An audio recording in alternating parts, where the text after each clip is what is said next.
ತಿರುನಾಮಂ ಅನ್ನೋದು ಭಗವಂತನನ್ನ ಯೋಗ ನಿದ್ರೆಗೆ ಬಿಜು ಮಾಡಿಸೋದು. ಅದಕ್ಕೆ ಮೊದಲು ಈ ಎಲ್ಲ ಇವುಗಳನ್ನೆಲ್ಲ ಸಮರ್ಪಣೆ ಮಾಡು. ಚಕ್ರಂ ಸಮರ್ಪಯಾಮಿ, ಚಾಮರಂ ಸಮರ್ಪಯಾಮಿ, ಇವುಗಳೆಲ್ಲ. ಭವತಃ ಶರಣಂ ಲಬ್ಧಾ ವ್ರಜಾಮಿ ಗತ ಸಾಧನ ನನು ದೇವ ತ್ವಮೇವೈಕಃ.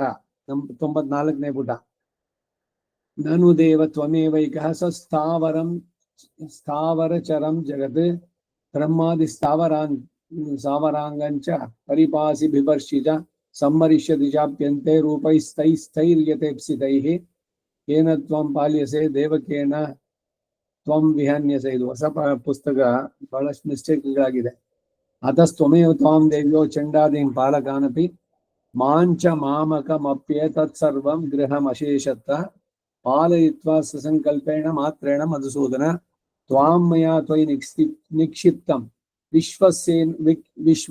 ವಿಶ್ವಕ್ಸೇನಾರ್ಥಿ ಕಲ್ಪಿತಂ. ಅಲ್ಲೂ ತಪ್ಪು, ವಿಶ್ವಕ್ಸೇನಾರ್ಥಿ ಕಲ್ಪಿತಂ ಆಗದ ಯಥಾ ಕಾಲಂ ಸರ್ವಂ ಮೇಧಾತು ಮರ್ಗಸಿ ಇತಿ ಕವಾಟಂ ಬದ್ವಾ ಅಂತಿದೆ. ಇಲ್ಲಿ ತಿರುಕಾಪ್ಶಾತೋದು ಅಂತ ಹೇಳ್ತಾರೆ. ಏನು ಅಂದ್ರೆ ಸಂಪುಟದ ಮುಚ್ಚಳವನ್ನು ಮುಚ್ಚುವಂತ. ಶರಣಂ ಉಪಗಚ್ಚೇತೆ, ಭಗವಂತನಲ್ಲಿ ಶರಣಾಗತಿಯನ್ನು ಮಾಡಿ.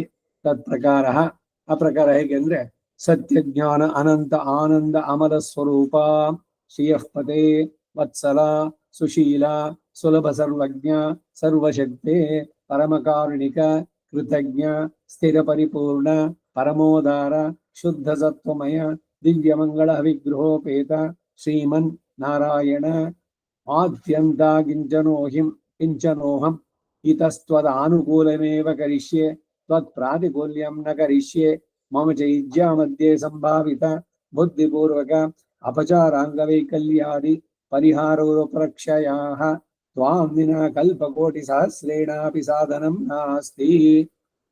ತ್ವಮೇವೋಪಾಯಾಂತರಸ್ಥಾನೇ ಸ್ಥಿತ್ವಾ ಏತದ್ರಕ್ಷಾಂ ಕರಿಷ್ಯಸೀತಿ ಸುದೃಢಮದ್ಯವಸ್ಯಾಮಿ ತ್ವಮೇವೈತದ್ರಕ್ಷಾಂ ಕುರು ದೇಹೇಂದ್ರಿಯಾದಿ ವಿಲಕ್ಷಣೋಹಂ ಮದೀಯೇ ತ್ವಾನಾಭಿಮತಂಚ ವಸ್ತು ಸರ್ವಸ್ವಾಮಿನೇ ಶ್ರೀಮತೆ ನಾರಾಯಣಾಯ ತುಭ್ಯಮೇವ ನಮಃ ಏತದ್ರಕ್ಷಾಪರ ಮುಕ್ತಗುಣ ವಿಶಿಷ್ಟಾಯ ತುಭ್ಯಮೇವ ನಮಃ ಏತದ್ರಕ್ಷಾಫಲಮಪಿ ತುಭ್ಯಮೇವ ನಮಃ.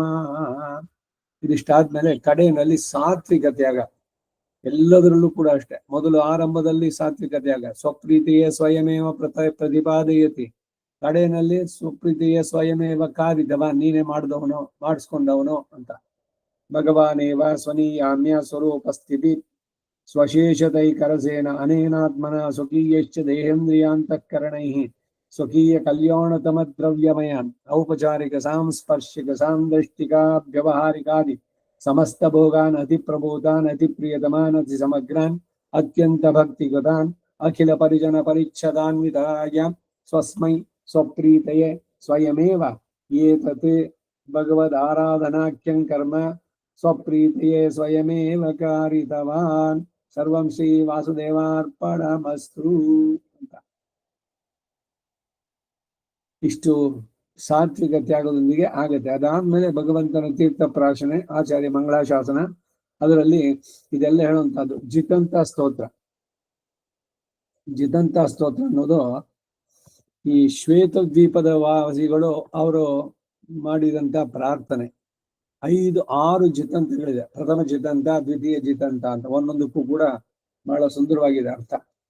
ಕಮಪ್ಯಾದ್ಯಂ ಗುರುಂ ವಂದೇ ಕಮಲಾಗ್ರಹ ಮೇದಿನಿಂ ಪ್ರವಕ್ತಾಂ ಛಂದಸಾಂ ವಾಕ್ತ ಪಾಂಚರಾತ್ರಸ್ಯ ಸ್ವಯಂ ಜಿದಂತೆ ಪುಂಡರೀಕಾಕ್ಷ ನಮಸ್ತೆ ವಿಶ್ವಭಾವನ ನಮಸ್ತೆ ಸ್ತು ಹೃಷಿಕೇಶ ಮಹಾಪುರುಷ ಪೂರ್ವಜ ದೇವಾನಾಂ ದಾನವಾನಾಂಚ ಸಾಮಾನ್ಯಮಧಿದೈವತಂ ಸರ್ವದಾ ಚರಣದ್ವಂದ್ವಂ ಪ್ರಜಾಮಿ ಶರಣಂ ತವ ಏಕಸ್ತ್ವಮಸಿ ಲೋಕಸ್ಯ ಸ್ರಷ್ಟಾ ಸಂಹಾರಕಸ್ತತ ಅಧ್ಯಕ್ಷಸ್ಥಾನುಮಂತಾ ಚ ಗುಣಮಾಯಾ ಸಮಾವೃತಃ ಸಂಸಾರ ಸಾಗರಂ ಘೋರಂ ಅನಂತ ಕ್ಲೇಶಭಾಜನಂ ತ್ವಾಮೇವ ಶರಣಂ ಪ್ರಾಪ್ಯ ನಿಸ್ತರಂತಿ ಮನೀಷಿಣಃ ನ ತೇ ರೂಪಂ ನ ಚಾಕಾರೋ ನಾಯುಧಾನಿ ನ ಚಾಸ್ಪದಂ ತಥಾಪಿ ಪುರುಷಾಕಾರೋ ಭಕ್ತಾನಾಂ ತ್ವಂ ಪ್ರಕಾಶಸೇ ನೈವ ಕಿಂಚಿತ್ ಪರೋಕ್ಷಂತೆ ಪ್ರತ್ಯಕ್ಷೋಸಿ ನ ಕಸ್ಯಚಿತ್ ನೈವ ಕಿಂಚತ ಸಿದ್ಧಂತೆ ಸಿದ್ಧ ನ ಚ ಸಿದ್ಧೋಸಿ ಕಸ್ಯಚಿತ್ ಕಾರ್ಯಾಣಂ ಕಾರಣಂ ಪೂರ್ವಂ ವಚಸಾಂ ವಾಚ್ಯಮುತ್ತಮಂ ಯೋಗಾನಾಂ ಪರಮಂ ಸಿದ್ಧಿಂ ಪರಮಂತೆ ಪದಂ ವಿಭು ಅಹಂ ಭೀತೋಸ್ಮಿ ದೇವೇಶ ಸಂಸಾರೇಸ್ಮಿನ್ ಭಯಾವಹೆ ಪಾಹಿ ಮಾಂ ಪುಂಡರೀಕಾಕ್ಷ ನ ಜಾನೇ ಶರಣಂ ಪರಂ ಕಾಲೇಶ್ವಪಿ ಚ ಸರ್ವೇಷು ದಿಕ್ಖು ಸರ್ವಾಸು ಚ ಅಚ್ಯುತಂ ಶರೀರೇ ಚ ಗತೌ ಚಾಪಿ ವರ್ತತೆ ಮೇ ಮಹದ್ಭಯಂ त्वत्पादकमलादन्यन्न मे जन्मान्तरेष्वपि निमित्तं कुशलस्यास्ति येन गच्छामि सद्गतिं विज्ञानं यदिदं प्राप्तं यदिदं स्थानमार्जितं जन्मान्तरेषु मे देव मा भूत् तस्य परीक्षयः दुर्गतावपि जातायां त्वद्गतो मे मनोरथः यदि नाशं न विन्देत तावतास्मि कृतिः सदा न कामकलुषं चित्तं मम ते पादयोस्थितं कामये वैष्णवत्वन्तु सर्वजन्मसु केवलं सर्वेषु देषु कालेषु सर्वावस्थासु चाच्युत किङ्करोऽस्मि ऋषिकेश भूयो भूयोऽस्मि किङ्करः इत्येवमनया स्तुत्या स्तुत्वा देवं दिने दिने किङ्करोऽस्मीति च आत्मानं देवायैवं निवेदयेत् यच्चापराधां कृतवान् अज्ञानात् पुरुषोत्तमा मद्भक्त इति देवेश तत्सर्वं क्षन्तुमर्हसि अहङ्कारार्थकामेषु प्रीतिरद्यैव नश्यतु त्वां प्रपन्यस्य मे देव वर्धतां श्रीमति त्वयि वाहमत्यन्तो दुर्बुद्धिः त्वचात्मा इदवीक्षणं यद्धितं मम देवेश तदा ज्ञापय माधव सोऽहं ते देवदेवेश नार्चनादौ स्तुतौ न च सामर्थ्यवान् कृपामात्र मनोवृत्तिः प्रसीद मे उपचारापदेशेन कृता नारहर्मयान् ಅಪಚಾರಾನಿ ಮಾನ್ ಸರ್ವಾನ್ ಕ್ಷಮಸ್ವ ಪುರುಷೋತ್ತಮ. ಈ ಕಡೆ ಲೈನ್ ಅಂತೂ ಒಂದು ಹೇಳ್ತೀನಿ, ಏನೇನು ಉಪಚಾರ ಅಂತ ನಾ ಮಾಡ್ತೀನೋ ಅಪಚಾರಗಳನ್ನ ಎಲ್ಲವನ್ನು ಕ್ಷಮಿಸುವಂತ. ಒಟ್ಟು 20 ಶ್ಲೋಕಗಳಿದೆ. ಇದು ಜಿತಂತ ಸ್ತೋತ್ರ ಅಂತ. ಎಲ್ಲ ತೀರ್ಥವನ್ನು ಕೊಡ್ಬೇಕಾದ್ರೆ ತುಂಬಾ ಜನ ಇದ್ದಾಗ ಅಲ್ಲಿ ಹೇಳೋದು, ಇಲ್ಲದೆ ಇದ್ರು ಕೂಡ ಮನೆಯಲ್ಲಿ ನೀವು ತೀರ್ಥ ತಗೊಂಡು ಆಮೇಲಾದ್ರೂ ಹೇಳ್ಬೋದು. ಜಿತಂತೆ ಬಹಳ ಚೆನ್ನಾಗಿದೆ, ಅರ್ಥ ಪೂರ್ಣವಾಗಿದೆ. ಆಮೇಲೆ ಯಾಮುನಾಚಾರ್ಯರು ನಾಥಮುನಿಗಳಾದ್ಮೇಲೆ ಬಂದವರು ಆಳವಂದಾರ್ ಅವರು ಬರೆದಂತ ಚತುಶ್ಲೋಕಿ ಅಂತಿದೆ, 4 ಶ್ಲೋಕಗಳು. ಅದನ್ನ ಆಮೇಲೆ ಸಂಪ್ರದಾಯದಲ್ಲಿ ದೇಶಿಕರದ್ದು 2 ಶ್ರೀಸ್ತುತಿ ಇದ್ರದ್ದೆಲ್ಲ ಅದಕ್ಕೆ ಸೇರಿಸಿ ಮಾಡಿದೆ. ಕಾಂತಸ್ತೆ ಪುರುಷೋತ್ತಮ ಪಣಿಪತಿ ಶಯ್ಯಾಸನಂ ವಾಹನಂ, ಇದನ್ನು ಕೂಡ ಪ್ರತಿದಿನ ಅನುಸಂಧಾನ ಮಾಡಬೇಕು. ಇದಾದ್ಮೇಲೆ ವೇದಾಂತ ದೇಶಿಕರ ಮಂಗಳಾಶಾಸನ, ತೆಂಗಲೇನವರಾದ್ರೆ ಮಣವಾಳ ಮಾಮನಿಗಳ ಮಂಗಳಾಶಾಸನ, ಇವುಗಳನ್ನ ಹೇಳಿ ತೀರ್ಥ ಇದನ್ನೆಲ್ರಿಗೂ ಕೊಟ್ಟು ಆಮೇಲೆ ಇದು ಮಾಡೋದು. ಭಗವಂತನ ತೀರ್ಥ ಎಲ್ರಿಗೂ ಕೊಟ್ಟ ಮೇಲೆ ಮಿಕ್ಕಿದ್ದನ್ನ ತುಳಸಿಗಳಿಗೆಲ್ಲ ಚೆಲ್ಬೇಕಾಗಿಲ್ಲ. ಸಾಲಿಗ್ರಾಮದ ತೀರ್ಥ ಅದನ್ನ ನೀವೇ ಕುಡಿಬಹುದು, ಕಡೆನಲ್ಲಿ ಲೋಟದಲ್ಲಿ ಇಟ್ಕೊಂಡು ಯಾವಾಗ ನೀರು ಕುಡಿಬೇಕೋ ಅವಾಗ, ಇಲ್ಲ ಊಟದ ಜೊತೆನಲ್ಲಿ ಈ ರೀತಿ ಮಾಡ್ಬೋದು. ಸೊ ಇದು ಶಾರ್ಟ್ ಆಗಿ 8 ದಿವಸದಲ್ಲಿ ಹೇಗ್ ಮಾಡೋದು ಅಂತ ಒಂದೊಂದು ದಿವಸ ಒಂದೊಂದು ಸ್ವಲ್ಪ ವಿಷಯಗಳನ್ನು ಹೇಳ್ತಾ ಬಂದೆ. ಸಾಮಾನ್ಯವಾಗಿ ಹಿಂದೆ ಎಲ್ಲ ಮಾಡಿದ್ದು ಇದೇ ಫಸ್ಟ್ ಅಟೆಂಪ್ಟ್, ಇದು 8 ದಿವಸ ಮಾಡಿ 15 ದಿವಸದಲ್ಲಿ ಮಾಡುವಂತದ್ದು. ಯಾಕೆಂದ್ರೆ ಅದರಲ್ಲಿ ಪುರುಸೂಕ್ತ ಇದೆಲ್ಲ, ಅದರಿಂದ ಇಲ್ಲಿ ಶಾರ್ಟ್ ಪೀರಿಯಡ್ ಮಾಡೋಣ ಅಂತ ಮಾಡಿದ್ದು. ಇನ್ನೇನಾದ್ರೂ ನಿಮ್ಗಳಿಗೆ ಸಂದೇಹ ಇದ್ರೆ ನಾವು you can ask from the beginning till the end. ಆರಾಧನೆ ವಿಚಾರದ ಬಗ್ಗೆ ಇನ್ನೇನಾದ್ರೂ ತಿಳಿಬೇಕು ಅಂತಿದ್ರೆ ಯು ಕ್ಯಾನ್ ಆಸ್ಕ್. ಏನಾದ್ರು ಸಂದೇಹಗಳಿದ್ಯಾ? ಈಗ ಪ್ರಧಾನವಾಗಿ ಒಂದು 6 ಆಸನಗಳು ಅಂತ ಹೇಳಿದೆ. ಪುಸ್ತಕಗಳು ಯಾವ್ದು ಬೇಕಾದ್ರೂ ಇಟ್ಕೊಳ್ಳಿ, ಎಲ್ಲವೂ ಕೂಡ ಆಗತ್ತೆ. ಇದು ಅದು ಅಂತೇನಿಲ್ಲ, ಅಯ್ಯೋ ಇದ್ರಲ್ಲಿ ಈ ಮಂತ್ರ ಹೇಳಿದ್ರು ಅದೆಲ್ಲ ಆ ಮಂತ್ರ ಹೇಳಿದ್ರು ಅಂತ ವ್ಯತ್ಯಾಸಗಳಷ್ಟೇ. ಏನು ಇನ್ನೊಂದು ಸೇರಿಸಿರ್ತಾರೆ, ಒಂದ್ ಬಿಟ್ಟಿರ್ತಾರೆ. ಬಟ್ ಇದು 6 ಆಸನಗಳು ಮುಖ್ಯವಾದದ್ದು. ಸಾಲಿಗ್ರಾಮದ ಮೇಲೆ ಬೀಳ್ದಂತ ತೀರ್ಥವನ್ನ ಪ್ರತಿದಿನ ತಗೊಂಡ್ರೆ ಬಹಳ ಅನೇಕ ಕೋಟಿ ಜನ್ಮಗಳ ಇದ್ರಲ್ಲಿ ಮಾಡಿರುವಂತ ಪಾಪಗಳು ಇದೆಲ್ಲ ಪರಿಹಾರ ಆಗತ್ತೆ. ಭಗವಂತನ ಹತ್ರಕ್ಕೆ ನಮಗೆ ಆಭಿಮುಖ್ಯ ಉಂಟದಕ್ಕಾಗತ್ತೆ. ಅದರಿಂದ ಸಾಲಿಗ್ರಾಮದ ತೀರ್ಥಕ್ಕೆ ವಿಶೇಷವಾದಂತ ಇದು ಉಂಟು. ಸಾಲಿಗ್ರಾಮದ ಸ್ತೋತ್ರ ಅಂತ ಕೂಡ ಇದೆ ಎಲ್ಲ ಪುರಾಣದ ಉಲ್ಲೇಖಗಳಲ್ಲಿ. ಈ ಸಾಲಗ್ರಾಮ ಅಂತ ಅದಕ್ಕೆ ಹೆಸರು. ಈ ಗಂಡಕಿ ನದಿಯಲ್ಲಿ ಸಿಗುವಂತಹದ್ದು. ಅದರಲ್ಲಿ ವಜ್ರಕೀಟ ಅಂತ ಒಂದು ಕ್ರಿಮಿ, ಅದು ಇಲ್ಲಿ ಕೊರೆಯುತ್ತೆ. ಆ ರೀತಿ ಚಕ್ರಗಳು ಇದನ್ನೆಲ್ಲ ಮಾಡೋದು ಸಿಗೋದು. ಇದು ಮುಕ್ತಿನಾಥ ಸಾಲಗ್ರಾಮ ಮಡನೆಂಜೆ ಅಂತ ಹೇಳಿದ್ರಲ್ಲ, ಅದು ಬದ್ರಿ ಅಂಡ್ ದೆನ್ ಮುಕ್ತಿನಾಥ್ ಅಂತ ಹೋಗ್ತಾರಲ್ಲ, ಅದು ಅಲ್ಲಿ ಹೋದಾಗ ಸಿಗುವಂತದ್ದು. ಅಲ್ಲೇ ಇರೋದು ಗಂಡಕಿ ನದಿ ಹರಿಯೋದಲ್ಲಿ.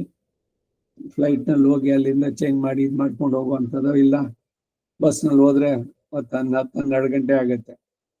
ಜಂಸಮ್ಮು, ಪೋಖ್ರಾ ಇವೆಲ್ಲ ಅಲ್ಲಿಂದ ಮುಂದಕ್ಕೆ ಹೋಗುವಂತದ್ದು.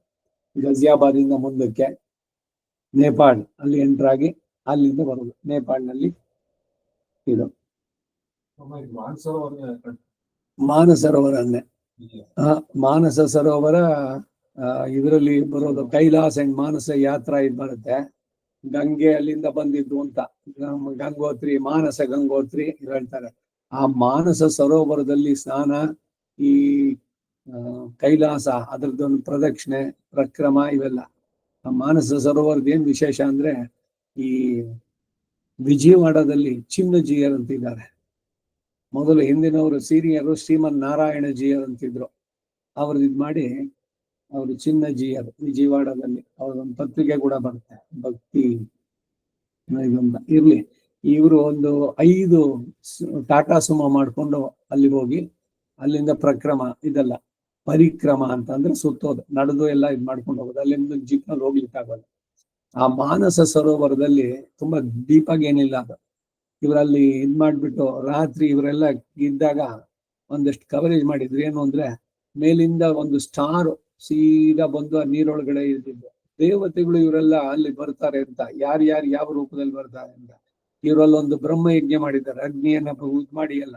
ಇವರೆಲ್ಲ ವಾಪಸ್ ಬರ್ಬೇಕಾದ್ರೆ ರಾತ್ರಿನಲ್ಲಿ ಆ ಜಾಗದಲ್ಲಿ ದೊಡ್ಡದಾಗಿ ಗ್ಲೋ ಆಗ್ತಾನೆ ಇತ್ತು ಅಂತ. ಇವೆಲ್ಲ ಯಾರೋ ಒಂದು ವಿಡಿಯೋ ಪ್ರೆಸೆಂಟೇಶನ್ ಮಾಡಿದ್ರು. ಸುಮ್ಮನೆ ಏನೇನೋ ಪವಾಡ ಅದರಿಂದ ನಂಬಬೇಕು ಅಂತಲ್ಲ, ಈಗಲೂ ಕೂಡ ಅಲ್ಲಿ ದೇವತೆಗಳು ಇವರೆಲ್ಲ ಬರೋದುಂಟು ಅಂತ. ಮಾನಸ ಸರೋವರ ಅದು ಈ ಕಡೆ ಬರುವಂತದ್ದು. ಇದು ನಮಗೆ ಸಾಲಗ್ರಾಮ ಸಿಗೋದು ಮುಕ್ತಿನಾಥ, ನೇಪಾಳ್, ಅಲ್ಲಿಂದ ತಂದಿರ್ತಾರೆ. ಅದ್ರಲ್ಲಿ ಅಲ್ಲಿ ಏನು ಅಂದ್ರೆ, ಮುಕ್ತಿನಾಥಕ್ಕೆ ಹೋದಾಗ ಇದು ಏನು ಸಂತಾನ ಗೋಪಾಲನ, ಇದು ಶ್ರೀನಿವಾಸನ ಅಂದ್ರೆ ಅವ್ರಿಗೆ ಏನು ಗೊತ್ತಿಲ್ಲ. ಅಲ್ಲಿ ಸುಮ್ಮನೆ ಕಲೆಗಳು ಇದು ಅಂತ ಅವ್ರಿಗಷ್ಟೇ. ಹಾ ಹಾ ಹಾ ಇದೆ ಇದೆ ಅಂತಾರೆ ಇದ್ದಿನಲ್ಲಿ.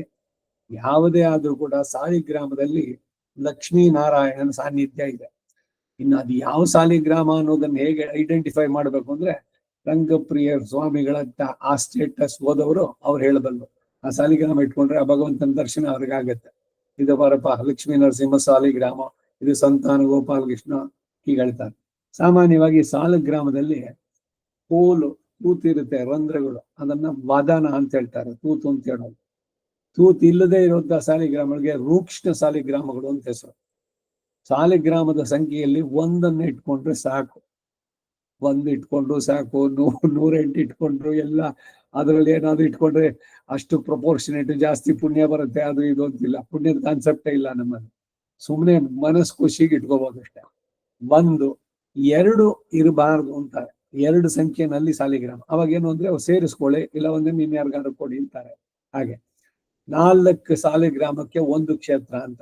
ಮಲ್ಟಿಪಲ್ಸ್ ಆಫ್ 4, 4, 8, 12, 16 ಹೀಗೆ 48, 24 ಹೀಗೆ ಎಲ್ಲ. ಒಟ್ಟಿನಲ್ಲಿ it should be in even numbers. Odd numbers ಅಲ್ಲಾದ್ರೂ 1 ಇರ್ಬೋದು. ಆಮೇಲೆ 3, 5, 7, 9, 11 ಈ ತರ ನಂಬರ್ಸ್ ಇದ್ರೆ ಒಂದನ್ನು ಸೇರಿಸ್ಕೊಳ್ಳಿ ಅಂತ. ಸಾಲಗ್ರಾಮಗಳು ಸಾಮಾನ್ಯವಾಗಿ ಅದಂದ್ರೆ ಯಾರು ಅಲ್ಲಿ ಪ್ರವಾಸ ಅದು ಇದಕ್ಕೆ ಹೋದಾಗ ಅವ್ರು ಕೇಳಿದ್ರೆ ಅವ್ರು ಇಟ್ಕೊಂಡ್ಬರ್ತಾರೆ. ಸಾಲಗ್ರಾಮದ ಅಲ್ಲಿಂದ ಬರೋದು. ಇನ್ನು ಈ ಕೆಲವರು ಸ್ಟೋರ್ಸ್ ನಾನು ಹೇಳ್ದ, ಗಿರಿ ಸ್ಟೋರ್ಸ್, ಇವ್ರುಗಳೇನಾರು ಅವ್ರು ಏನ್ ಹೇಳಿದ್ರು ಇದು ಅಂತಂದ್ರ, ಹಾ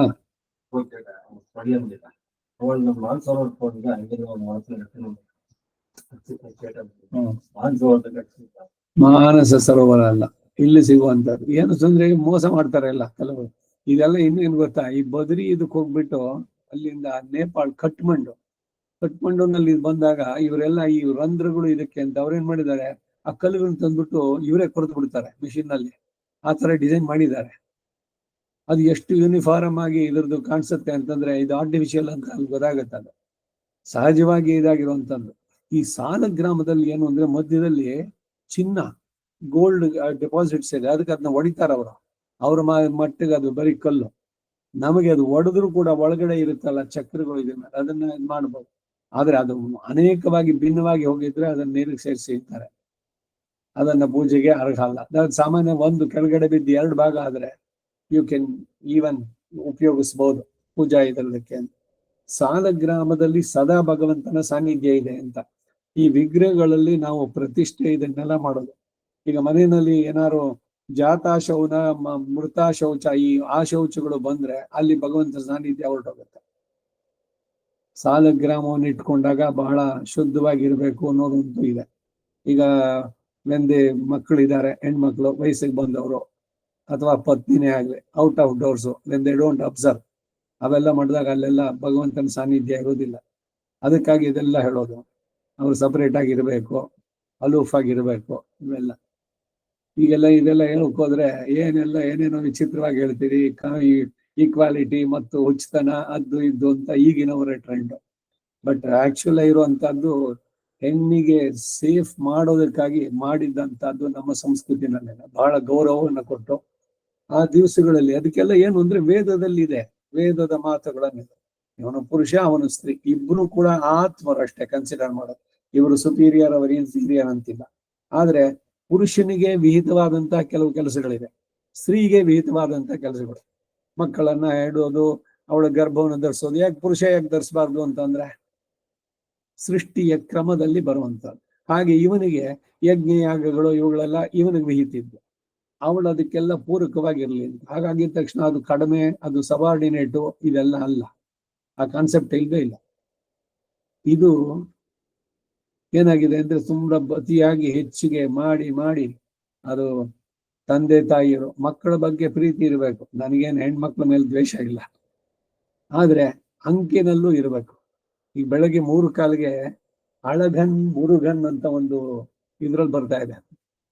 ಇದು ತಿರುಪತಿ STD ಇದ್ರದ್ದು TTD ನೋಡಿದ್ಮೇಲೆ ಅದ್ರಲ್ಲಿ ಬಂದ್ರೆ ಏನು ಅಂದ್ರೆ, ಈಗ ಇವತ್ತಿನ ದಿವಸ ಹುಣ್ಣಿಮೆ ದಿವಸ ಆ ಮುರುಘನ ಇದ್ರದ್ದು ವೈಭವ, ಈ ಪಳನಿ ತಿರುಚಂದೂರು ಇಲ್ಲೆಲ್ಲ ಬಹಳಷ್ಟೆಲ್ಲ. ಅದಕ್ಕೆ ಈ ಅವನಿಗೆ ವಲ್ಲಿ ದೇವಸೇನಾಪತೆ ಅಂತ ಅಂದ್ಬಿಟ್ಟು, ಅವನಿಗೆ ದೇವಸೇನಾನಿ ಅಂತ ಅಂದ್ಬಿಟ್ಟು ಅವನ ಪತ್ನಿ, ಇಬ್ರು ಪತ್ನಿ ಇರೋನಿಗೆ, ಸುಬ್ರಹ್ಮಣ್ಯನಿಗೆ ಸ್ಕಂದ. ಅವನ ವಿವಾಹದ ಬಗ್ಗೆ ವರ್ಣನೆ ಮಾಡ್ಬೇಕಾದ್ರೆ ಒಂದು 30-35 ಜನ ಹುಡುಗಿರು, ಎಲ್ಲ ಸುಮಾರು 16-18 ವರ್ಷದವರು, ಎಲ್ಲ ಕಾಲಿನ ತನಕ ದೊಡ್ಡ ಲಂಗಗಳನ್ನು ಧರಿಸಿದ್ದಾರೆ, ಮತ್ತೆ ದಾವಣಿಯನ್ನು ಹೊದ್ದಿದ್ದಾರೆ, ಎಲ್ರದ್ದು ಯೂನಿಫಾರ್ಮ್ ಡ್ರೆಸ್. ಹೆಣ್ಣು ಮಕ್ಕಳು ವಯಸ್ಸಿಗೆ ಒಂದ್ ಮೇಲೆ ಹೇಗಿರ್ಬೇಕು ಅಂದ್ರೆ ಅವರದನ್ನು ನೋಡ್ಬೇಕು. ಎಲ್ಲೂ ಅವಳನ್ನು ನೋಡಿದ ಒಂದು ಕೆಟ್ಟ ಅಭಿಪ್ರಾಯನೋ ಇನ್ನೆಲ್ಲೋ ನೋಡ್ಬೇಕು ಅನ್ನೋಂಥದ್ದು ಬರೋಲ್ಲ. ಇದು ನಾವು ಮಕ್ಕಳಿಗೆ ತಿಳಿಸ್ಬೇಕಾದದ್ದು. ಅವರು ದೊಡ್ಡವರಾದ್ರು ಅಂತಂದ್ರೆ ಮೇಲೆ ಬರ್ಬೇಕು ವಸ್ತ್ರ, ಉತ್ತರೀಯ. ನಾವು ಉಪವೀತಿ ಧರಿಸ್ತೀವಲ್ಲ ಹಾಗೆ ಸ್ತ್ರೀಯರು ಅದಕ್ಕೆ ಸೆರಗನ್ನ ಹಾಕೊಳ್ಳುವಂಥದ್ದು. ಈ ಶಂಕರಾಚಾರ್ಯ ನಾರಿ ಸ್ತನಭರ ನಾಭಿ ದೇಶಂ ದೃಷ್ಟ್ವಾ ಮಾಗ ಮೋಹಾವೇಶಂ ಏತನ್ ಮಾಂಸವಸಾದಿ ವಿಕಾರಂ ಮನಸ್ಸಿ ವಿಚಿಂತಯ. ಮನುಷ್ಯನಿಗೆ ಪುರುಷ ಸ್ತ್ರೀ ಇವೆರಡು ಅಟ್ರಾಕ್ಷನ್ ಹಿಂದಿನಿಂದ ಅವನ ಭಗವನ್ ಸೃಷ್ಟಿನಲ್ಲಿ ಮಾಡಿರುವಂತದ್ದು. ಆದ್ರೆ ಮನಸ್ಸಲ್ಲಿ ಏನೇನೋ ಬಯಸ್ತು ಇದರದೆಲ್ಲಾನು ಮಾಡೋದಲ್ಲ, ವಿಹಿತವಾದದ್ದು. ಈ ಮನೆ ಹೌಸ್ ಫ್ಲೈ ಇದೆಯಲ್ಲ, ಅದು ಹೊಲಸಿನ ಮೇಲೆ ಕೂತ್ಕೊಳ್ಳುತ್ತೆ, ಸ್ವೀಟ್ ಮೇಲೆ ಕೂತ್ಕೊಳ್ಳುತ್ತೆ. ಆದ್ರೆ ಜೇನು ನೊಣ ಇಟ್ ಸೆಲೆಕ್ಟ್ಸ್ ಓನ್ಲಿ ಎಲ್ಲಿ ಇದಿದೆಯೋ. ಹಾಗೆ ಪ್ರಪಂಚದಲ್ಲಿ ಏನೇನೂ ಇದೆ, ಮನಸ್ಸು ಎಲ್ಲೆಲ್ಲೂ ಹೋಗ್ಬಾರ್ದು, ಅದ್ರ ಮೇಲೆ ಒಂದು ನಿಯಂತ್ರಣ ಇರ್ಬೇಕು. ಮನಸ್ಸಿನಲ್ಲೂ ಕೂಡ ಇದು ಬರಬಾರ್ದು. ಈ ಶಿವರಾಮ್ ಕಾರಂತರು ಮೂಕಜ್ಜಿ ಕನಸು ಅಂತ ಒಂದು ಪುಸ್ತಕ ಬರೆದಿದ್ದಾರೆ, ಕಥೆನ. ಅದರಲ್ಲಿ ಆ ಅಜ್ಜಿ ಅವನು ಹೇಳ್ತಾನೆ, ಏನೋ ಮಗು ಸನ್ಯಾಸಿ ಆಗ್ಬೇಕೇನೋ, ಯಾವತ್ತು ನಿನ್ನ ಮನಸ್ಸಿನಲ್ಲಿ ಹೆಣ್ಣಿನ ಚಿತ್ರವು ಕಣ್ಣಿಗೆ ಬರೋದಿಲ್ವಾ ಆವತ್ತು ನೀನು ಯೋಗ್ಯ ಅಂತ. ಸೊ ಕಾಯಿಕವಾಗಿ, ಮಾನಸಿಕವಾಗಿ, ವಾಚಿಕವಾಗಿ ಮತ್ತೊಬ್ಬ ಹೆಣ್ಣನ್ನ ನೋಡ್ಬಾರ್ದು. ಸಾಕೂತ ವೀಕ್ಷಣ ಅಂತ ಇದಕ್ಕೆಲ್ಲ ಪ್ರಾಯಶ್ಚಿತ್ತ ಉಂಟು. ಹೆಣ್ಣನ್ನ ಪೂರ್ಣವಾಗಿ ಅವಯವಶಃ ನೋಡುವಂಥದ್ದು.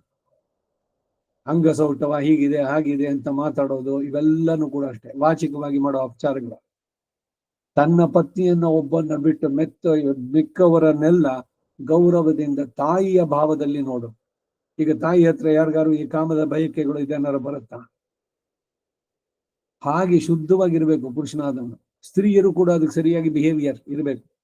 ಈ ಇದರಲ್ಲಿ ಜನಪದ ಗೀತೆನಲ್ಲಿ ಹೆಣ್ಣಾಗಿ ಹುಟ್ಟಿದ್ಯಾ ಹೆಣ್ಣಾಗಿ ಬಾಳೋದನ್ ಕಳಿ, ಹೆಣ್ಣಿನ ಬಾಳು ಹಣ್ಣಿನ ಹೋಳು, ದಾರಿದರೊಮ್ಮೆ ಮಣ್ಣಿನ ಧೂಳು. ಇವೆಲ್ಲ ಯಾಕೆ ಇಷ್ಟೆಲ್ಲ ಅವ್ರಿಗೆ ರಿಸ್ಟ್ರಿಕ್ಷನ್ ಅಂದ್ರೆ, ಒಬ್ಬ ಮನುಷ್ಯ ಕೆಟ್ರೆ ಅವನ್ ಮಾತ್ರ ಕೆಡ್ತಾನೆ, ಒಂದು ಹೆಣ್ಣು ಕೆಟ್ರೆ ಸಮಾಜವೇ ಕೆಟ್ಟೋಗುತ್ತೆ, ವರ್ಣ ಸಂಕರಕ್ಕೆ ಕಾರಣವಾಗುತ್ತೆ. ಅದರಿಂದ ಇವೆಲ್ಲ ರಿಸ್ಟ್ರಿಕ್ಷನ್ಸ್. ಶೀಲ ಅಂತ ಹೇಳುವಂಥದ್ದು ಕ್ಯಾರೆಕ್ಟರ್, ಅದು ಪುರುಷನಿಗೂ ಅಷ್ಟೇ ಮುಖ್ಯ, ಸ್ತ್ರೀಗೆ ಹೇಗೋ ಹಾಗೆ. ಸೊ ಇದೆಲ್ಲ ಕಾರಣದಿಂದ ವೇಷ ನಡತೆ ಪ್ರತಿ ಒಂದು ಕೂಡ ಇಟ್ ಕೌಂಟ್ಸ್. ಅದು ಅವರ ರಕ್ಷಣೆಗೆ ಮಾಡಿರುವಂತ. ಅವಳು ಭಾರ್ಯ, ರಕ್ಷಿಸಲ್ಪಡಬೇಕಾದವಳು. ಇವನು ಭರ್ತ, ಯಜಮಾನ. ಈಗ ಬರೀ ಹೆಣ್ಣು ಸುಮ್ನೆ ಒಬ್ಳೆ ಹೋಗ್ತಾ ಇದ್ರೆ ಎಲ್ಲರ ಕಣ್ಣು ಆ ಕಡೆಗೆ. ಅದೇನೆ ಅವನ ಪಕ್ಕದಲ್ಲಿ ಪುರುಷ ಇದ್ರೆ ಯಾರು ತಲೆ ಎದ್ದು ನೋಡ್ತಾರ? ಈ ಕಾರಣದಿಂದ ಪಿತಾ ರಕ್ಷತಿ ಕೌಮಾರೆ, ಭರ್ತ ರಕ್ಷತಿ ಯೌವನೆ, ರಕ್ಷಂತಿ ಸ್ಥಾವರೇ ಪುತ್ರಾಹ ನ ಸ್ತ್ರೀ ಸ್ವಾತಂತ್ರ್ಯ ಮರ್ಜಿ. ಅವಳಿಗೆ ಸ್ವಾತಂತ್ರ್ಯನೇ ಬೇಡ ಅಂತಲ್ಲ ಅರ್ಥ. ಅದು ಅವಳು ಒಬ್ಬೊಬ್ಬಳೇ ಇಂಡಿಪೆಂಡೆಂಟ್ ಆಗಿ ಇರೋದು ಬೇಡ ಅಂತ ಅಷ್ಟೇ. She should be always in the protection of. ಚಿಕ್ಕ ವಯಸ್ಸಿನಲ್ಲಿ ತಂದೆ, ಯೌವನದಲ್ಲಿ ಪತಿ, ವಯಸ್ಸಾದ್ಮೇಲೆ ಮಕ್ಕಳ ಜೊತೆ. ಯಾವುದೇ ಸಂದರ್ಭದಲ್ಲೂ ಕೂಡ ನಾನು ಒಬ್ಳೇ ಇರ್ತೀನಿ ಅನ್ನೋದಿಲ್ಲ. ನಮ್ಮ ಸಂಪ್ರದಾಯದ ಪ್ರಕಾರ ಸ್ತ್ರೀ ಸನ್ಯಾಸಿಗಳಿಲ್ಲ ನಮ್ಮಲ್ಲಿ. ಈ ಎಲ್ಲ ಕಾರಣದಿಂದಾನೆ ಈಗ ರಾಮಕೃಷ್ಣ ಅಷ್ಟಮ, ಶಾರದಾ ಇದು ಅಂತೆಲ್ಲ ಮಾಡಿ ಅವರುಗಳು ಮಾಡ್ತಾ ಇದ್ದಾರೆ. ಈ ಒಂದು ಪುಸ್ತಕ ಓದಿದ್ದೆ ನಾನು, ನನ್ ರನ್ನರ್ಸ್ ಅಂತ. ಅದರಲ್ಲಿ ಕ್ರಿಶ್ಚಿಯಾನಿಟಿನಲ್ಲಿ ಎಷ್ಟು ಅತ್ಯಾಚಾರಗಳಾಗುತ್ತೆ ಗೊತ್ತಾ? ಹೆಣ್ಮಕ್ಳು ಇವ್ರಗಳ ಮೇಲೆ, ಅವ್ರುಗಳಿಗೆ ಸರಿರ್ತಾರಲ್ಲ ಇದರಲ್ಲಿ, ಅವ್ರಗಳದೆಲ್ಲ ಬರ್ಕೊಂಡಿರೋದು ಎಂತ ಭೀಕರವಾದ ಇದ್ದು ಅಂತ. ಪುರುಷ ದ ಡಾಮಿನೇಷನ್ ಅವರ ಮೇಲೆ, ಬಲವಂತವಾಗಿ ಅವರುಗಳನ್ನೆಲ್ಲ ಅಬಾರ್ಷನ್ ಮಾಡಿಸಿ ಇವ್ರಿಗೆ ಮನಸ್ಸಿಗೆ ಬೇಕಾದಾಗೆಲ್ಲ ಅವ್ರನ್ನ ಮುಗಿಸೋದು. ಕೇಳಿದ್ರೆ ಅವ್ರ ಸಿಸ್ಟರ್ಸ್ ಅದು ಇದು ಅಂತ. ನನ್ ರನ್ನರ್ಸ್ ಅಂತ ಪುಸ್ತಕ ಎಷ್ಟು ಭೀಕರವಾಗಿತ್ತು ಅಂದ್ರೆ, ಈ ಕಾರಣದಿಂದಾನೇ ನಾವು ಇದನ್ನೆಲ್ಲ ಇದು ಮಾಡೋದು. ಮತ್ತೆ ನಮ್ಮಲ್ಲಿ ಸನ್ಯಾಸ ತಗೊಳ್ಬೇಕಾದ್ರೆ ಅವರು ಮದುವೆಯಾಗಿ ಮಕ್ಕಳಾಗಿ ಆ ಮಕ್ಕಳೆಲ್ಲ ಅವ್ರವ್ರ ಕಾಲ ಮೇಲೆ ನಿಂತಿರ್ಬೇಕಂದ್ರೆ ಅವರವ್ರ ಕೆಲಸದಲ್ಲಿ ಇರ್ಬೇಕು. ಪತ್ನಿಗೆ ಅವರಿಗೆ ಜೀವನಕ್ಕೆ ಏನ್ ಬೇಕೋ ಅದನ್ನೆಲ್ಲ ಈ ಮಠ ಯಾರ್ದವ್ರು ತಗೊಳ್ತಾರ ಅವ್ರಿಗೆ ವ್ಯವಸ್ಥೆ ಎಲ್ಲ ಮಾಡ್ಬಿಟ್ಟು ಇವ್ರನ್ನ ಕರ್ಕೊಂಡ್ಬರ್ತಾರೆ. That means he will be totally relieved of all the responsibilities. ಅವನ ಆದ್ಮೇಲೆ ಏನು ಅಂತಂದ್ರೆ, ಈಗ ನನ್ನ ಮಗ ಬಂದ ಅಥವಾ ನನ್ನ ಪತ್ನಿ ಬಂದು ಅಂದ್ರೆ ಅವ್ರ ಅದಕ್ಕೆ ಸಪರೇಟ್ ನೋ ಫೇವರಿಸಮ್ ಇದೆಲ್ಲ, ಹತ್ರನೇ ಬರೋಕ್ ಬಿಡೋದಿಲ್ಲ ಅವ್ರು. ಅಷ್ಟ್ರ ಮಟ್ಟಿಗೆ ಅದು ನಿಜವಾದ ಸನ್ಯಾಸ. ಈ ಮಧ್ವ ಸನ್ಯಾಸಿಗಳೆಲ್ಲ ಏನಿದು ಮದ್ವೆ ಎಲ್ಲ ಆದ್ಮೇಲೆ ಸನ್ಯಾಸ ಇಂಥದ್ದು ಅಂತಾರೆ. ಬಾಲ ಸನ್ಯಾಸಿಗಳಾಗಿದ್ದಾರಲ್ಲ ಎಷ್ಟೋ ಜನ ಬಿಟ್ಟು ಸನ್ಯಾಸಿಗಳು. ಈಗ ವಿದ್ಯಾಭೂಷಣ ಸ್ವಾಮಿ ಅವರು ಒಂದು ಮಠದ ಇದ್ರಲ್ಲಾಗಿದ್ದವರು, ಆಮೇಲೆ ಮದುವೆ ಆದ್ರು ಇದ್ರದ್ದೆಲ್ಲ. ಇವ್ರು ಒಬ್ರದೇ ಅಲ್ಲ, ಇನ್ನು ಕಡಲು ಅಂತ ಹಿಂದೆ ನಾವೆಲ್ಲ ಕಾಲೇಜ್ಗೆ ಹೋಗ್ಬೇಕಾರೆ 70s ನಲ್ಲಿ ಯಾವುದೋ ಒಂದು ಮಠ, ಅಷ್ಟು ಮಠದಲ್ಲಿ ಅವ್ರು ಅಲ್ಲಿಂದ ಬಿಟ್ಟು ಆಮೇಲೆ ಜಾಯಿಂಟ್ ಸಿಂಡಿಕೇಟ್ ಬ್ಯಾಂಕು ಆಫೀಸರು ಮದುವೆ ಆಗಿದೆಲ್ಲ. ನಮ್ಮ ಇದು ಭಾಷ್ಯ ಇದಕ್ಕೆ ಹೋದ್ರೆ ಶ್ರೀ ಭಾಷ್ಯ ಗೀತಾ ಭಾಷ್ಯಗಳಲ್ಲಿ ಸನ್ಯಾಸಿ ಭ್ರಷ್ಟನಾದ್ರೆ ಪ್ರಾಯಶ್ಚಿತ್ವೇ ಇಲ್ಲ ಅನ್ನತ್ತೆ. ಅಷ್ಟು ಬಹಳ ಮುಖ್ಯವಾದದ್ದು ಮತ್ತೆ prominent. Once you accept sannyasa you cannot get back to the previous ashramas. ಅದು ಪ್ರಾಯಶ್ಚಿತ್ವೇ ಇಲ್ಲ ಅಂತಾರೆ. ಅಷ್ಟು ಸೇಕ್ರೆಡ್ ಇದ್ರದೆಲ್ಲ. ಅವ್ರಿಗೆ ಸದಾ ನಾರಾಯಣ ಚಂದ್ರ ಯಾವ ಯೋಚನೆನೂ ಇಲ್ಲ. ನನ್ನ ಮಗ ಇದು ಈ ಮೈಸೂರು ಇದರಲ್ಲಿ ಶ್ರೀರಂಗದಲ್ಲಿ ಗೋಪಾಲ ಮಹಾದೇಶಿಕ ಅನ್ನಂತಿದ್ರು, ಈ ಪೌಂಡ್ರಿ ಕೊಡ್ದಿದ್ರು. ಅವರ ವೈಫು ಇವರೆಲ್ಲ ಹೈದ್ರಾಬಾದ್ ನಲ್ಲಿದ್ರು. ಅವ್ರು ಬಂದ್ರೆ ಹತ್ರ ಬರೋಕ್ಕೂ ಅವರು ನೇವಷ್ಟು ಅಲೋ. ಯಾಕಂದ್ರೆ ಅಯ್ಯೋ ನನ್ನವಳು ಬಂದು ಅಂತ ಮತ್ತೆ ಏನೋ ನನಗೆ ಅಮೋಹ ಅದು ಇದು ಬರ್ಬೋದು. ಹತ್ರ ಬರೋದೇ ಬೇಡ. ಅವರು ದೂರದಿಂದಾನೇ ಅವ್ರು ನಮಸ್ಕಾರ ಮಾಡೋದು. ಅವ್ರು ಬಂದ್ರು ಕೂಡ ಅವ್ರಿಗೂ ಬೇರೆ ಯಾರು ಶಿಷ್ಯರು ಬಂದು ನಮಸ್ಕಾರ ಮಾಡ್ತಾವ ಅಷ್ಟೇ. ನೋ ಫೇವರಿಸಂಗು ಅಥವಾ ಒಂಥರ ಓಹ್ ಅವನು ಬಂದ ನನಗೆ ಅವನಿಗೆ ಇನ್ನೇನಾದ್ರು ಕೊಡೋಣ, ಯಾವುದೂ ಇಲ್ಲ. ಅದು ನಿಜವಾದಂತಹ ವೈರಾಗ್ಯ. ಹಾಗೆ ಇರ್ಬೇಕಾದ್ರೆ ಬ್ರಹ್ಮಚಾರಿಗೆ ಇದೆಲ್ಲ. ಹಾಗೇನೆ ಕನ್ಯೆಯಾದವಳು ಕೂಡ ಅಷ್ಟೇ ಶುದ್ಧವಾಗಿರ್ಬೇಕು. ಇವರಿಬ್ರು ಯಾವಾಗ್ಲೂ ಶುದ್ಧಿ ಅಂತ ಹೇಳುವಂತಹದ್ದು. ಯಾವ ರೀತಿಯ ಮಾನಸಿಕವಾಗಿ ವ್ಯಭಿಚಾರಗಳನ್ನ ಮಾಡಬಾರ್ದು. ಅಷ್ಟು ಜೋಪಾನವಾಗಿ ಇದ್ದು ವಿದ್ಯುತ್ ಶಾಸ್ತ್ರೋಕ್ತವಾಗಿ ಪ್ರಾಜಾಪತ್ಯ ವಿವಾಹ, ಪತ್ನಿಯರು ಅವರಿಬ್ಬರ ಬಾಳು ಪೂರ್ಣತೆಗೆ.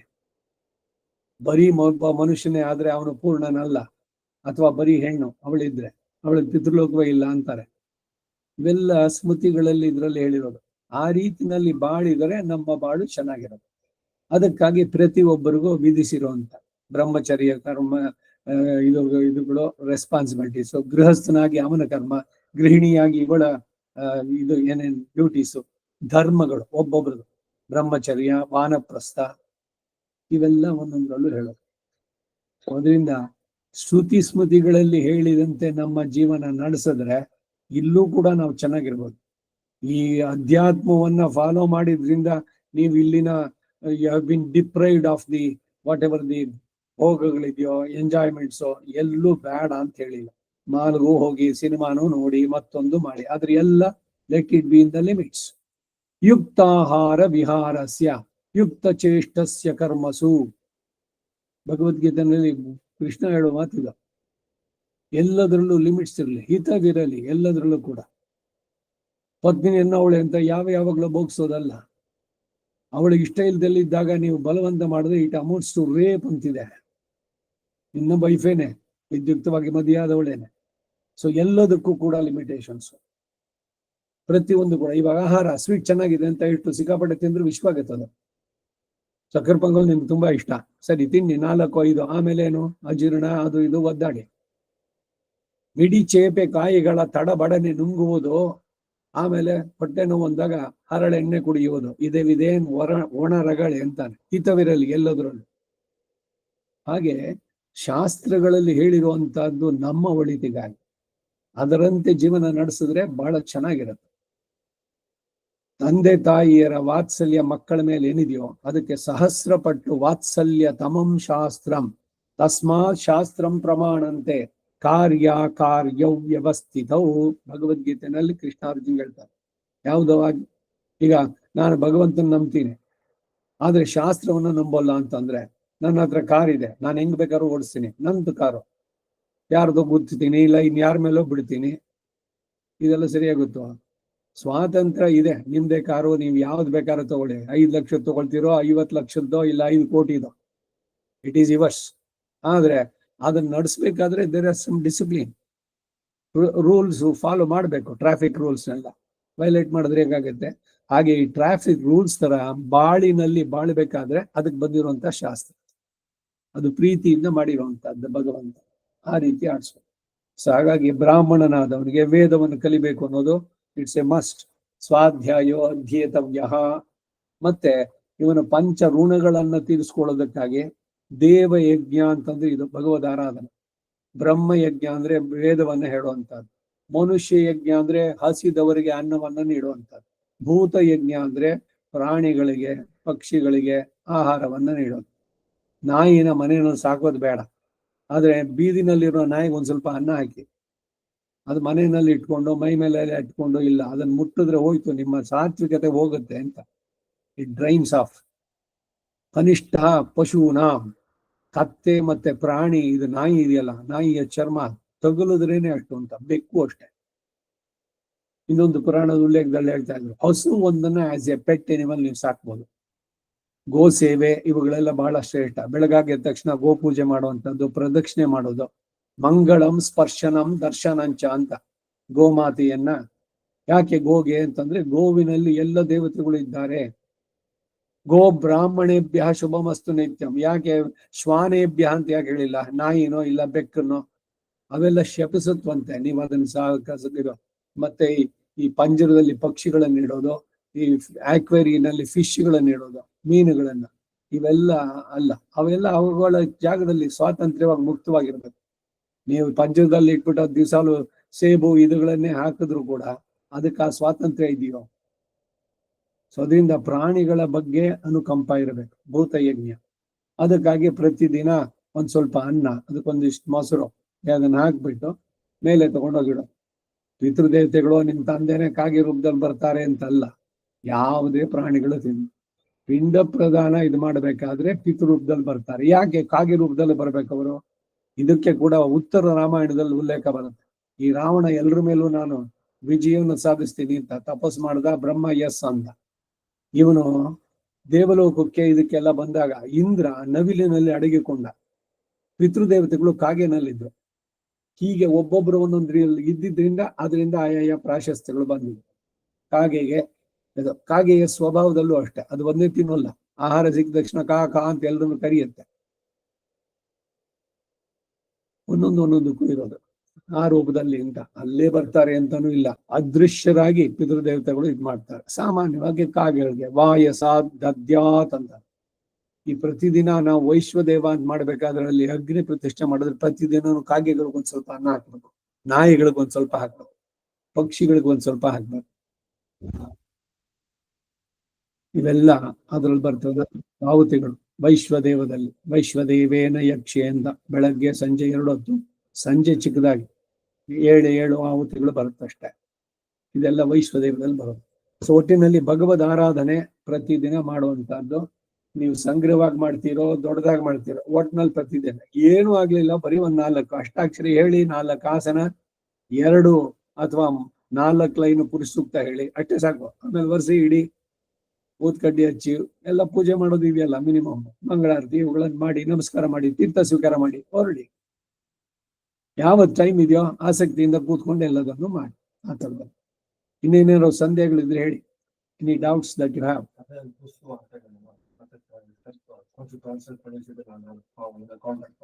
ವೆರಿ ನೈಸ್, ಮಾಡಿ.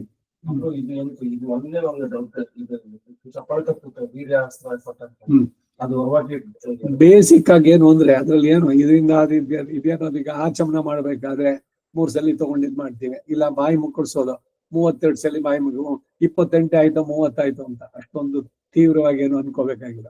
ಲೆಫ್ಟ್ ಇಂದ ರೈಟ್ 3 ಸಲ ಚಪ್ಪಾಳೆ ತಟ್ಟುದು. ಉದ್ದೇಶ ಏನು, ಅವನನ್ನು ಏಳಿಸ್ತಾ ಇದ್ದೀವಿ ಅಂತ. ಈಗ ಯಾರು ಮಲಗಿದ್ರೆ ಹಲೋ ಅಂತಿರೋ ಇಲ್ವಾ? ಅದು ಹಲೋ ಅನ್ನೋ ಪದ ಏನಿದೆ ಗೊತ್ತಾ?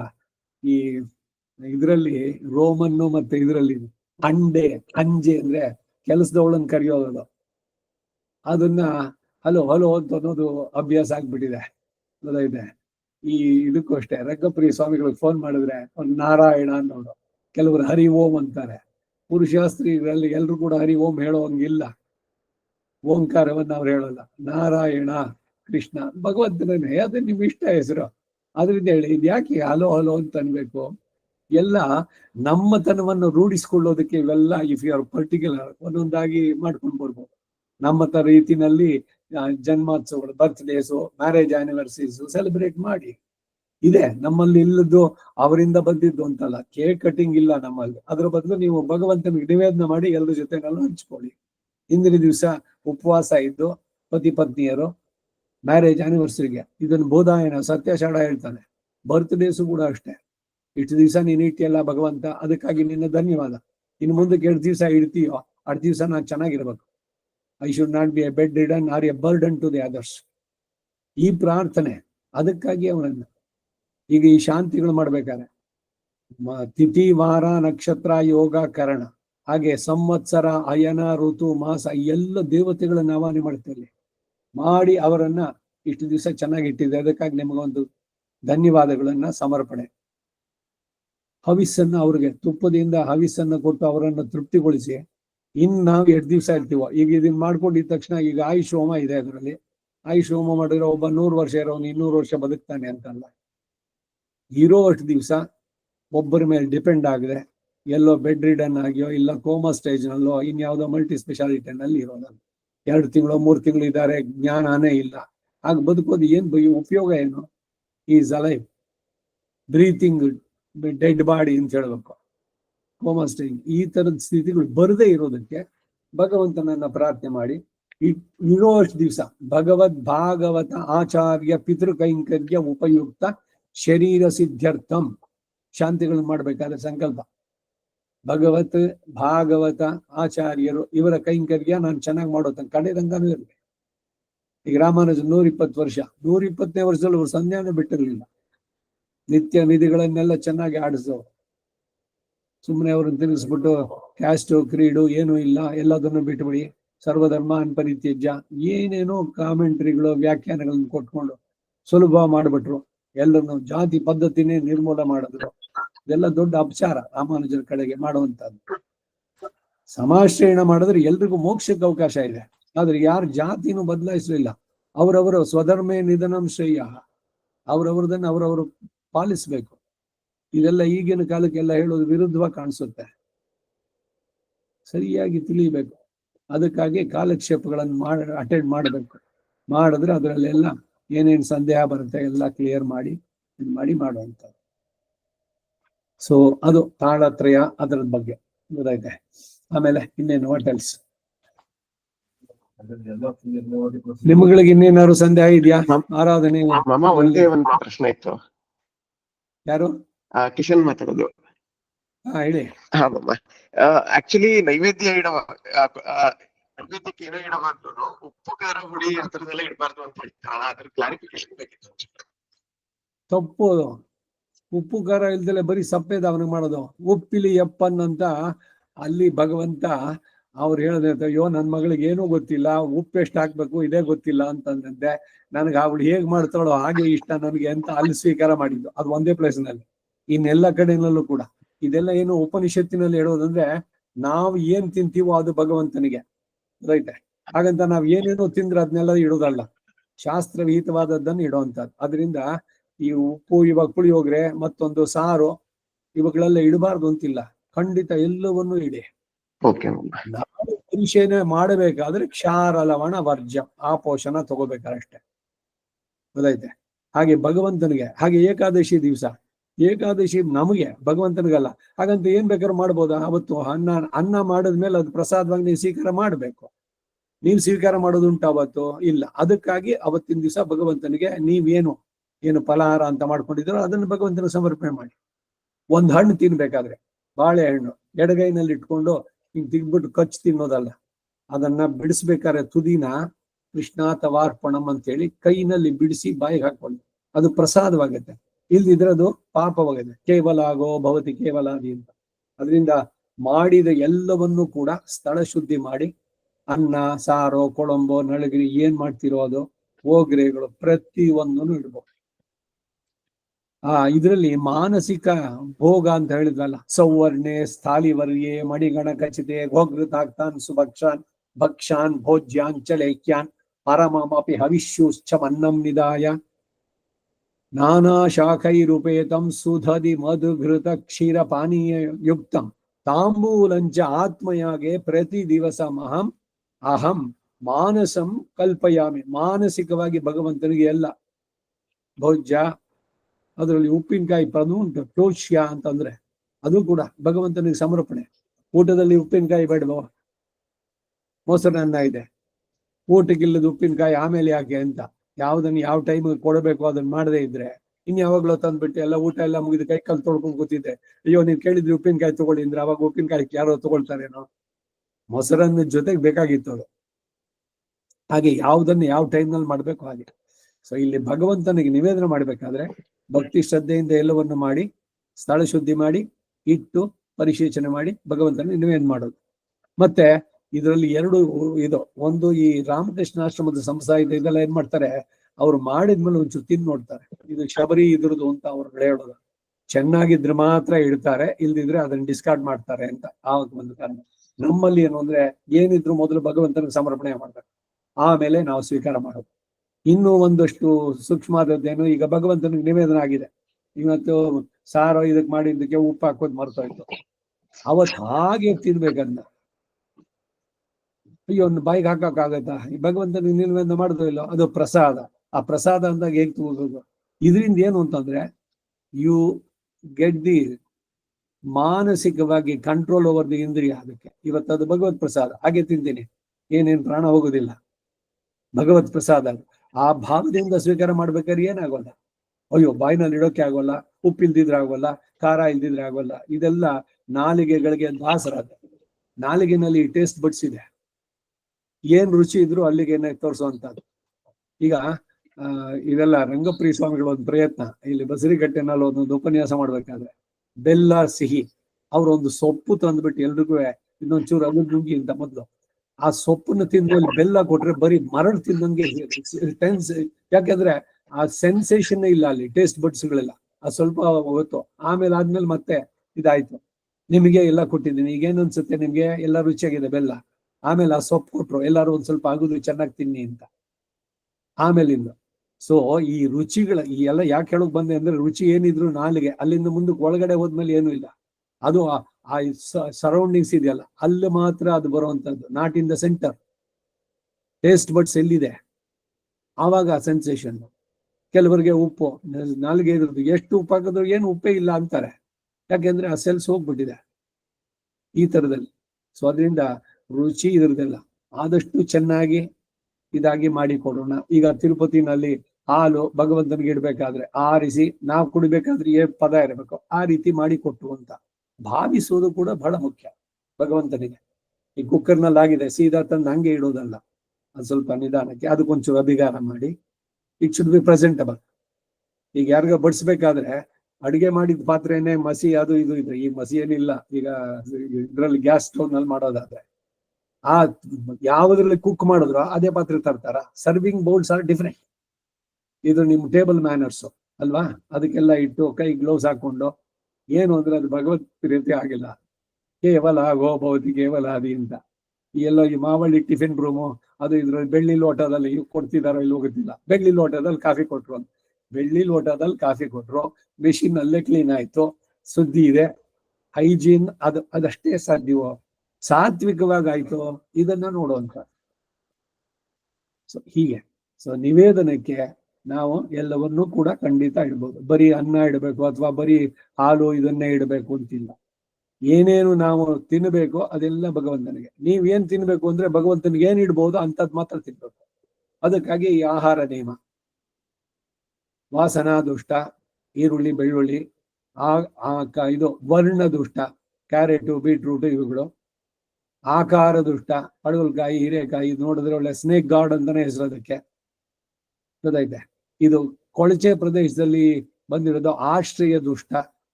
ಸೊಪ್ಪು ಗಿಪ್ಪು ಇವುಗಳೆಲ್ಲ ಸರಿಯಾದ ಜಾಗದಲ್ಲಿ ಬೆಳೆದ ಇದ್ದಂತದ್ದು.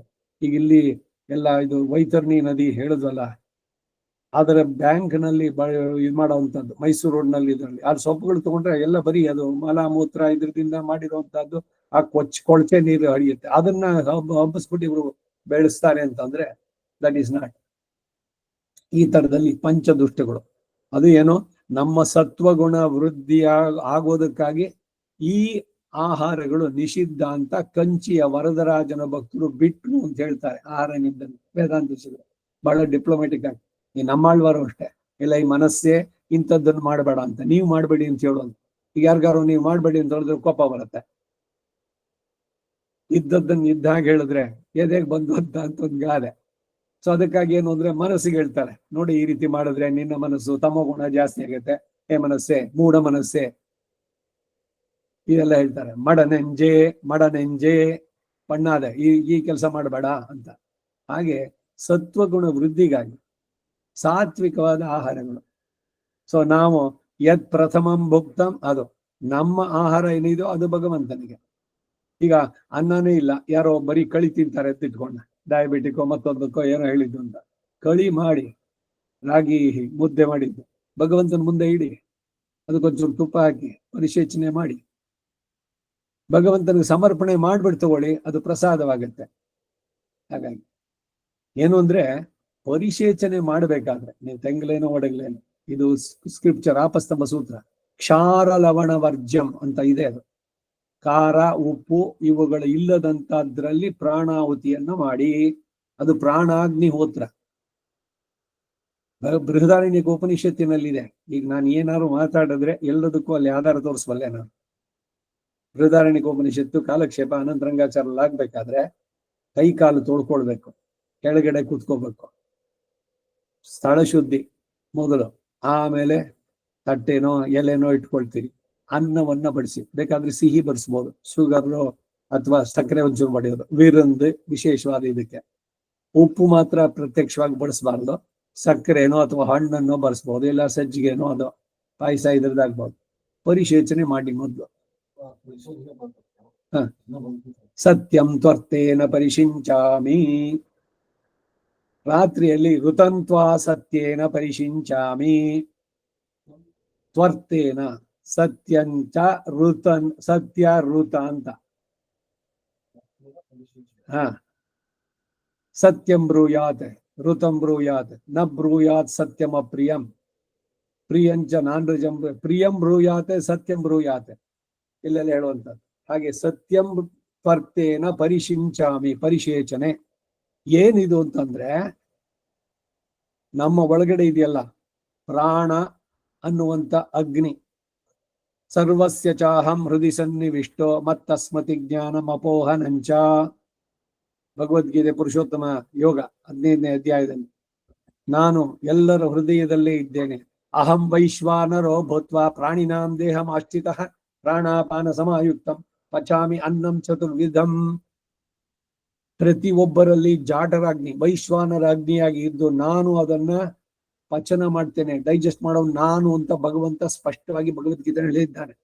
ಮೆಡಿಕಲ್ ಇದಕ್ಕೆ ಹೋದ್ರೆ ನಿಮ್ಗೆ ಗ್ಯಾಸ್ಟ್ರಿಕ್ ಜ್ಯೂಸು ಸೆಕ್ರೀಷನ್ನು ಅದರಿಂದ ಇದೆಲ್ಲ ಡೈಜೆಸ್ಟ್ ಆಗತ್ತೆ.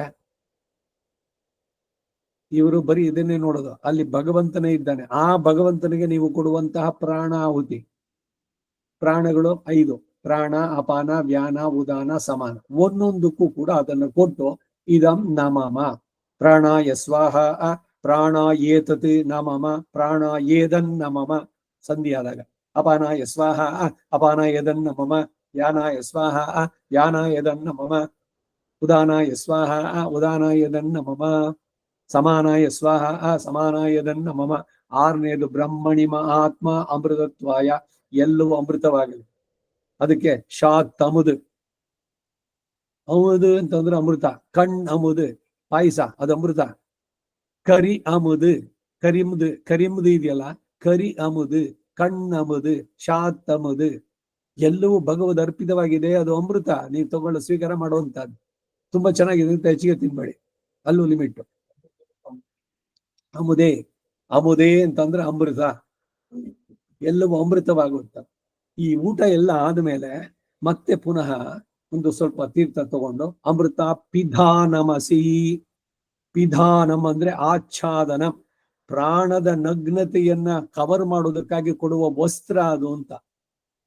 ಆಪೋಷಣ, ಉತ್ತರಾಪೋಷಣ ಅಂತ ಹೆಸರು ಇದಕ್ಕೆ. ಆಪೋಷಣ ಅಂದ್ರೆ ಆಪಹ, ಆಶನ ತಗೊಳ್ತೀರಿ ಒಳಕ್ಕೆ, ಉತ್ತರಾಪೋಷಣ. ಪ್ರತಿದಿನ ಊಟ ಮಾಡ್ಬೇಕಾದ್ರೆ ಪರಿಶೇಚನೆ ಮಾಡಿ, ಗೊತ್ತಾಯ್ತಾ? ಹೀಗ್ ಮಾಡಿದ್ರೆ ದಿಸ್ ಬಿಕಮ್ಸ್ ಎನ್ ಯಜ್ಞ. ನೀವೊಂದು ಹೋಮ ಮಾಡಿದ್ರೆ ಏನ್ ಫಲ ಸಿಗುತ್ತೋ ಆ ಫಲ ಸಿಗುತ್ತೆ, ಸರಿಯಾ ಊಟ ಮಾಡಿದ್ರೆ ಎಂತಿದೆ. ಇದು ಪ್ರಾಣಾಗ್ನಿಹೋತ್ರ. ಅಗ್ನಿಹೋತ್ರ ಅಂದ್ರೆ ಅಗ್ನಿ. ಯಾರು ಅಗ್ನಿ ಇಲ್ಲಿ ಅಂದ್ರೆ ಜಾಠರಾಗ್ನಿ. ಶ್ರಾದ್ದದಲ್ಲಿ ಪೃಥಿವೀತೆ ಪಾತ್ರಂ, ಈ ಭೂಲೋಕವೇ ಪಾತ್ರೆ. ಜೌ ಅದ್ರದ್ದು ಪೃಥಿವೀತೆ ಪಾತ್ರಂ. ಆಮೇಲೆ ಬ್ರಾಹ್ಮಣ ಸ್ವಾಮುಖೇ ಜುಹೋಮಿ, ಬ್ರಾಹ್ಮಣ ಮುಖಾಂತರ ಹವಿಸ್ಸನ್ನ ನಿನಗೆ ನೀಡ್ತಾ ಇದೆ. ದ್ಯೌರಪಿಧಾನಂ, ದ್ಯುಲೋಕ ಮೇಲಿನ ಅಂತರಿಕ್ಷ, ಅದು ಆಚ್ಛಾದನ. ಬ್ರಾಹ್ಮಣನ ಮುಖದಿಂದ ನಿನಗೆ ಹವಿಸ್ಸನ್ನು ನೀಡ್ತಾ ಇದ್ದೀನಿ, ಪಿತೃಗಳಿಗೆ ಹೇಳಿ ಮಾಡ್ಬೇಕಾದ್ರೆ ಒಬ್ಬೊಬ್ಬರ ಮುಂದೇನು ಹೇಳೋಮ ಅಂತ. ಹಾಗಾಗಿ ಇದು ಅಗ್ನಿಹೋತ್ರ. It's equal to an yajna. ಊಟ ಮಾಡುವಂತ ಪರಿಶೇಚನೆ ಮಾಡಿ ಸ್ವೀಕಾರ ಮಾಡಬೇಕು. ಇನ್ನೊಂದು ತುತ್ತು ತಿನ್ಬಹುದು ಅಂತಂದಾಗ ನಿಲ್ಲಿಸ್ಬೇಕು, ಲಿಮಿಟೇಷನ್ ಅಲ್ಲಿ. ಪರಿಶಿಂಚಾಮಿ, ಪರಿಶೇಚನೆ.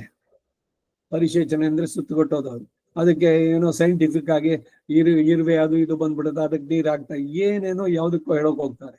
ಪರಿಶೇಚನೆಯನ್ನ ಮಾಡಿ ಪ್ರಾಣಾಗ್ನಿ ಹೋತ್ರ. ಹವಿಸ್ಸನ್ನ ಭಗವಂತನಿಗೆ ನಿವೇದನ ಮಾಡ್ಬೇಕಾದ್ರೆ ಈಗ ದ್ವಿರವಿಗಾರ್ಯ, ಸಕೃದ ಅಭಿಗಾರ್ಯ, ದ್ವಿರವಧಾಯ, ಗೋಲಿ ಅಥವಾ ಗೆಜ್ಜುಗದ ಸೈಜ್ಗೆ 2 ಪ್ರಧಾನ ದರ್ವಿನಲ್ಲಿ ಇಟ್ಕೊಂಡು ಇತರ ದರ್ವಿಯಿಂದ ಒಂಚೂರು ತುಪ್ಪ ಬಿಟ್ಟು ಆಮೇಲೆ ಅಗ್ನಿಗೆ ಸಮರ್ಪಣೆ ಮಾಡ್ಬೇಕು. ಹಾಗೆ ಇಲ್ಲೂ ಕೂಡ ಪರಿಶೇಚನೆ ಮಾಡಿ ತುಪ್ಪ ಹಾಕಿದ ಮೇಲೆ ಮಾತ್ರ. ಪರ್ಪು ಇದೆಲ್ಲ ಆಮೇಲೆ ಬಡಿಸುವಂತಹದ್ದು. ಪ್ರಾಣಾಯ ಸ್ವಾಹ, ನಾರಾಯಣ ಒಳಗಡೆ ಇರುವಂತ ನಾರಾಯಣನಿಗೆ ನಾನು ಮಾಡಿಸ್ತಾ ಇದ್ದೇನೆ. ಈಗ ಭಗವಂತನಿಗೆ ಆರಾಧನೆ ಮಾಡ್ಬೇಕಾದ್ರೆ ಎಲ್ಲ ಇಟ್ಟಿದ್ರಿ, ದಟ್ ಈಸ್ ಬಾಹ್ಯ ಯಾಗ. ಊಟ ಮಾಡೋದನ್ನ it is also called as ಅನುಯಾಗ ಅಥವಾ ಅಂತರ್ಯಾಮಿಗೆ ನಿವೇದನ ಅಂತ ಹೆಸರು. ಊಟ ಮಾಡ್ಬೇಕಾದ್ರೆ ಕೆಳಗಡೆ ಕೂತ್ಕೊಂಡು ಒಳ್ಳೆ ಇದರಿಂದ, ಆ ಟೈಮ್ನಲ್ಲಿ ಟಿವಿ ಮೊಬೈಲು ಏನು ಇಟ್ಕೋಬಾರದು. You concentrate on enjoy that food. ಭಗವಂತನನ್ನ ಒಂದೊಂದು ತುತ್ತಿಗೂ ಭಗವಂತನ ನೆನ್ಸ್ಕೊಂಡು ತಿನ್ಬೇಕು. ನಮ್ ತಾತ, ನಮ್ ತಂದೆ ಅವ್ರು ನಮ್ಮನ್ನ ಕೂರ್ಸ್ಕೊಳ್ಳೋರ್ ಜೊತೆನಲ್ಲಿ ಊಟಕ್ಕೆ ಕೂತ್ಕೊಂಡಾಗ ಅವ್ರು ಮಾತಾಡ್ತಾ ಇರ್ಲಿಲ್ಲ. ಗೋವಿಂದ ಅಂತಂದ್ರೆ ಸೊಸೆ ಎಂದ್ರು ಏನು ಇವ್ರಿಗೇನು ಹೆಚ್ಚಿಗೆ ಬೇಕಾ? ಅವ್ರು ತಿಳ್ಕೊಬೇಕು. ಗೋವಿಂದ ಅಂದ್ರೆ ಆಯ್ತು ಅಷ್ಟೇ, ಇನ್ನೇನು ಮಾತಾಡೋಲ್ಲ. ನಾನು ನನ್ನ ಕಸಿನ್ ಇನ್ನೊಬ್ಬ ಇದ್ದ, ಅವ್ರು ಕೂತ್ಕೊಂಡು ಏನೋ ಮಾತಾಡ್ತಾ ಇದ್ದೆ, ತಲೆ ಮೇಲೆ ಒಂದು ಪಟ್ ಅಂತ ಬಿತ್ತು. ಏನಾಯ್ತು ಅಂತ ನೋಡಿದ್ರೆ ಎಡಗೈ ಅವರು, ಲೆಫ್ಟ್ ಹ್ಯಾಂಡರ್ ಅವರು. ಊಟ ಮಾಡ್ಬೇಕಾದ್ರೆ ಮಾತಾಡಬಾರ್ದು ಅಂತ. ಇವೆಲ್ಲ ಒಂದೊಂದು. ದೊಡ್ಡಪ್ಪನ ಜೊತೆ ಒಂದ್ಸಲಿ ಊಟಕ್ಕೆ ಕೂತಿದ್ದೆ, ಉಪ್ಪು ಬೇಕು ಸಪ್ಪೆ ಆಯ್ತು ಅಂತ, ಖಾರದ ಹಣ ವರ್ಜಮ್ ಅಂದ್ರು ಅವರು. ಅವತ್ತಿನ ದಿವಸದಿಂದ ನಾನು ಎಲೆಗೆ ಊಟ ಉಪ್ಪು ಹಾಕೊಳ್ಳಲ್ಲ. ಇದೇನೆ ದೊಡ್ಡವ್ರ ಜೊತೆನಲ್ಲಿ ಕಲಿಯುವಂತದ್ದು. Table manners. 2 ಸಲ ಡಬಲ್ ಡಿಪ್ ಬೇಡ ಅಂತಾರೆ ಅಮೆರಿಕಾದವರು. ಒಂದ್ಸಲಿ ಸ್ಪೂನ್ ಅಲ್ಲಿ ತಿಂದಿದ್ದು ಅದೇ ಸ್ಪೂನ್ ಅಲ್ಲಿ ಹಾಕ್ಬಾರ್ದು ಅಂತ. ಸ್ಪೂನ್ ಅಲ್ಲೇ ತಿಂದ್ರು ಕೂಡ ಕೈ ಎಂಜಲು. ಭಗವಂತ ಚೆನ್ನಾಗಿ ಕೊಟ್ಟಿರುವಂತ ಕೈ ಇದೆ, ಅದ್ ಯಾಕೆ ತಿಂದು ಬಿಟ್ಟು ಆ ಸ್ಪೂನ್ ಯಾಕೆ ಬೇಕು? ಈ ಸ್ಪೂನ್ ಅಲ್ಲಿ ತಿನ್ನೋ ಬದಲು ಕೈನಲ್ಲಿ ತಿಂದ್ರೆ ಏನಾಗುತ್ತೆ ಅಂದ್ರೆ ಅದು ಬಿಸಿನ ಅದು ಸರಿಯಾಗಿ ಮಿಕ್ಸ್ ಆಯ್ತಾ? ಈಗ ಕೈನಲ್ಲಿ ಮಿಕ್ಸ್ ಮಾಡೋ ತರ ಇನ್ನು ಸ್ಪೂನ್ ನಲ್ಲಿ ಎಷ್ಟೆಷ್ಟೇ ಮಾಡಿ ಸರಿಯಾಗಿ ಸರಿ ಮಿಕ್ಸ್ ಆಗುತ್ತೋ ಅದು? ಯಾಕೆ ಈ ಹುಚ್ಚುತನ ಅಂತ? ಸ್ಪೂನ್ ನಲ್ಲಿ ತಿಂದ್ರೆ ಏನೋ ಮಹಾ ಇದು ಅಂತ ಅನ್ಕೊಳ್ಳೋದು. ನಮ್ಮ ಸಂಸ್ಕೃತಿ ನಮ್ಮದೇನಿದೆಯೋ ಅದನ್ನ ಉಳಿಸ್ಕೊಂಡ್ರೆ ಚೆನ್ನ. ಈಗ ಟೇಬಲ್ ಮೇಲೆ ಕೂತ್ಕೊಂಡ್ತಾರೆ, ಎಲ್ರದ್ದು ಏಕಾಗ್ಬಿಡುತ್ತೆ, ಒಂದೊಂದಾಗತ್ತೆ ಅಂದ್ರೆ ಎಂಜ್ಲಾಗತ್ತೆ ಅಂತ. ಕೆಳಗಡೆ ಕೂತ್ಕೊಂಡ್ರೆ ಭೂಮಿ ಒಂದೇ ಅಲ್ವಾ? ಈಗ ಟೇಬಲ್ಲು ದಟ್ಸ್ ಎ ಪ್ಲಾಟ್ಫಾರ್ಮ್, ಹಾಗೆ ನೆಲದಲ್ಲಿ ಕೂತ್ಕೊಂಡು ತಿಂತಾ ಇದ್ದೀರಿ, ಅಲ್ಲಿ ಎಂಜ್ಲಾಗಲ್ವಾ ಒಬ್ಬರಿಗೊಬ್ಬರಿಗೆ? ಅಂದ್ರೆ ಈ ತೀರ್ಥದ ಲೋಟ ಇದೆಯಲ್ಲ, ಅದನ್ನ ರೈಟ್ ಸೈಡ್ ಇಡಬೇಕು, not on the left side. Water becomes A barrier. ನಿಮಗೂ ಇನ್ನೊಬ್ರಿಗೂ ಒಬ್ಬರು ಮೈ ಮುಟ್ಟಿಸ್ಕೊಂಡು ಊಟ ಮಾಡಬಾರ್ದು, ಗೊತ್ತಾಯ್ತೆ? ಆ ನೀರು ಕುಡಿಬೇಕಾದ್ರೆ ಎಡಗೈಯಿಂದ ತಗೊಳ್ಳಿ, ಮತ್ತೆ ಅಲ್ಲೇ ರೈಟ್ ಸೈಡ್ ನಲ್ಲೇ ಇಡಿ. ಆಲ್ವೇಸ್ ಎಲೆಯ ರೈಟ್ ಸೈಡ್ ನಲ್ಲಿ ನೀರು ಇರಬೇಕು. ಪರಿಶೇಚನೆ ಮಾಡಿ ಸ್ವೀಕಾರ ಮಾಡಿ. ಇಲ್ಲೂ ಕೂಡ ಒಂದಷ್ಟು ಮ್ಯಾನರ್ಸು. ಎಲ್ರೂ ಕೂತ್ಕೊಂಡು ಭಗವಂತನ ನಾಮ ಸಂಕೀರ್ತನೆ ಮಾಡಿದ ಮೇಲೆ ಗೋವಿಂದ ಅಂತ, ಶ್ರೀಯಕ್ಕ ಅಂತ ಹೇಳ್ತಿರೋ, ಮಂಗಳಂ ಕೌಸ ಯಾವುದೋ ಒಂದು ಶ್ಲೋಕ ಹೇಳಿದ ಮೇಲೆ, ಅಥವಾ ವೇದದಲ್ಲಿ ವಿಶೇಷವಾಗಿ ತ್ರಿಸುಪರ್ಣ ತ್ರಿನಾಚಿಕೇತ ಅಂತಿದೆ. ಬ್ರಹ್ಮ ಮೇಧವ ಮಧುಮೇಧವ ಬ್ರಹ್ಮಮೇವ ಮಧುಮೇ ಆಸಹಸ್ರಾತ್ ಪಂಕ್ತಿಂ ಪುನಂತಿ ಏ ಬ್ರಾಹ್ಮಣ ತ್ರಿಸುಪರ್ಣಂ ಪಠಂತಿ. ಅವನ್ ಲೈನ್ ನಲ್ಲಿ ಕೂತಿರೋ 1000 ಜನರನ್ನು ಉದ್ಧಾರ ಮಾಡ್ಬಿಡುತ್ತೆ. ಅವ್ ಎಲ್ರಿಗೂ ಸಾತ್ವಿಕವಾದಂತ ಇದು ಇಂಪ್ಲಾಕ್ಟ್ ಬರುತ್ತೆ ಈ ತ್ರಿಸುಪರ್ಣವನ್ನ ಜಪಿಸಿದ್ರೆ. ಅದೇ ಒಬ್ಬ ಇನ್ಯಾರೋ ಪಂಕ್ತಿನಲ್ಲಿ ಕೂತ್ಕೊಳ್ಳದೆ ಇರೋನ್ ಕೂತ್ಕೊಂಡ್ರೆ ನಿಮ್ಮ ಸಾತ್ವಿಕತೆ ಹೋಗುತ್ತೆ. ಈಗೇನ್ ಮಾಡೋದು, ಎಲ್ರು ಮಾಡ್ತಾರೆ ಪಾಟ್ಲಾಕ್ ಅಂತ, ಅಲ್ಲೆಲ್ಲ ಒಬ್ಬೊಬ್ರ ಮನೆಯಲ್ಲೂ ಒಂದೊಂದು ಮಾಡ್ಕೊಂಡ್ ಬನ್ನಿ, ನೀವು ಒಂದ್ ಸ್ಪೂನ್ ಅದರಿಂದ ತಗೊಳ್ಳಿ, ಅವ್ರ ಎಲೆಯಿಂದ ಇಲ್ಲೊಂದು ತಿನ್ನಿ, ಅಲ್ಲಿ ಏನು ಮಡಿನೋ ಮೈಲಿಗೇನು ಏನೂ ಇಲ್ಲ. ಈ ಕೇಕ್ ತಿನ್ನೋದು ಅಷ್ಟೇ, ಕಟ್ ಮಾಡ್ಬಿಟ್ಟು ಒಬ್ಬರ ಬಾಯಿಗೆ ಇಟ್ಟು ತೆಗೆದು ಎಲ್ರ ಬಾಯಿಗೆ ಹೊಡಿತಾರೆ. ನೋಡೋಕೆ ಅಸಖ್ಯ ಅದು. ಇವೆಲ್ಲ ಆಚರಣೆ ಸಾತ್ವಿಕ ರಾಜಸ ತಾಮಸ ಗುಣಗಳು. ಅದಕ್ಕೆ ಕೇಕ್ ತಿನ್ಬೇಡಿ ಅಂತ ಹೇಳೋಲ್ಲ. ಅದು ಎಗ್ಲೆಸ್ ಕೇಕ್ ಇವಾಗ ಹೊಸದಾಗಿ ಬಂದಿದೆ ಅಂತ. ಇವೆಲ್ಲ ನಮ್ದಲ್ಲ. ನಮ್ದು ಭಕ್ಷ್ಯ ಭೋಜ್ಯ ಎಲ್ಲ ಇಲ್ವೇ ನಮ್ಮಲ್ಲಿ? ಅದು ತಗೊಂಡು ಅದನ್ನ ಕಟ್ ಮಾಡಿ ಬಾಯಿ ತುರ್ಕಿದ್ರೇನ ಸೆಲೆಬ್ರೇಷನ್?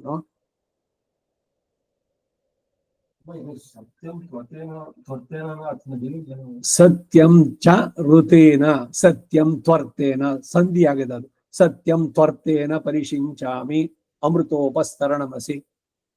ಪ್ರೋಕ್ಷಣೆ ಮಾಡಿ ಓಂ ಭೂರ್ಭುವ ಸ್ವಃ ವ್ಯಾಹೃತಿ ಮಂತ್ರಗಳಿದು.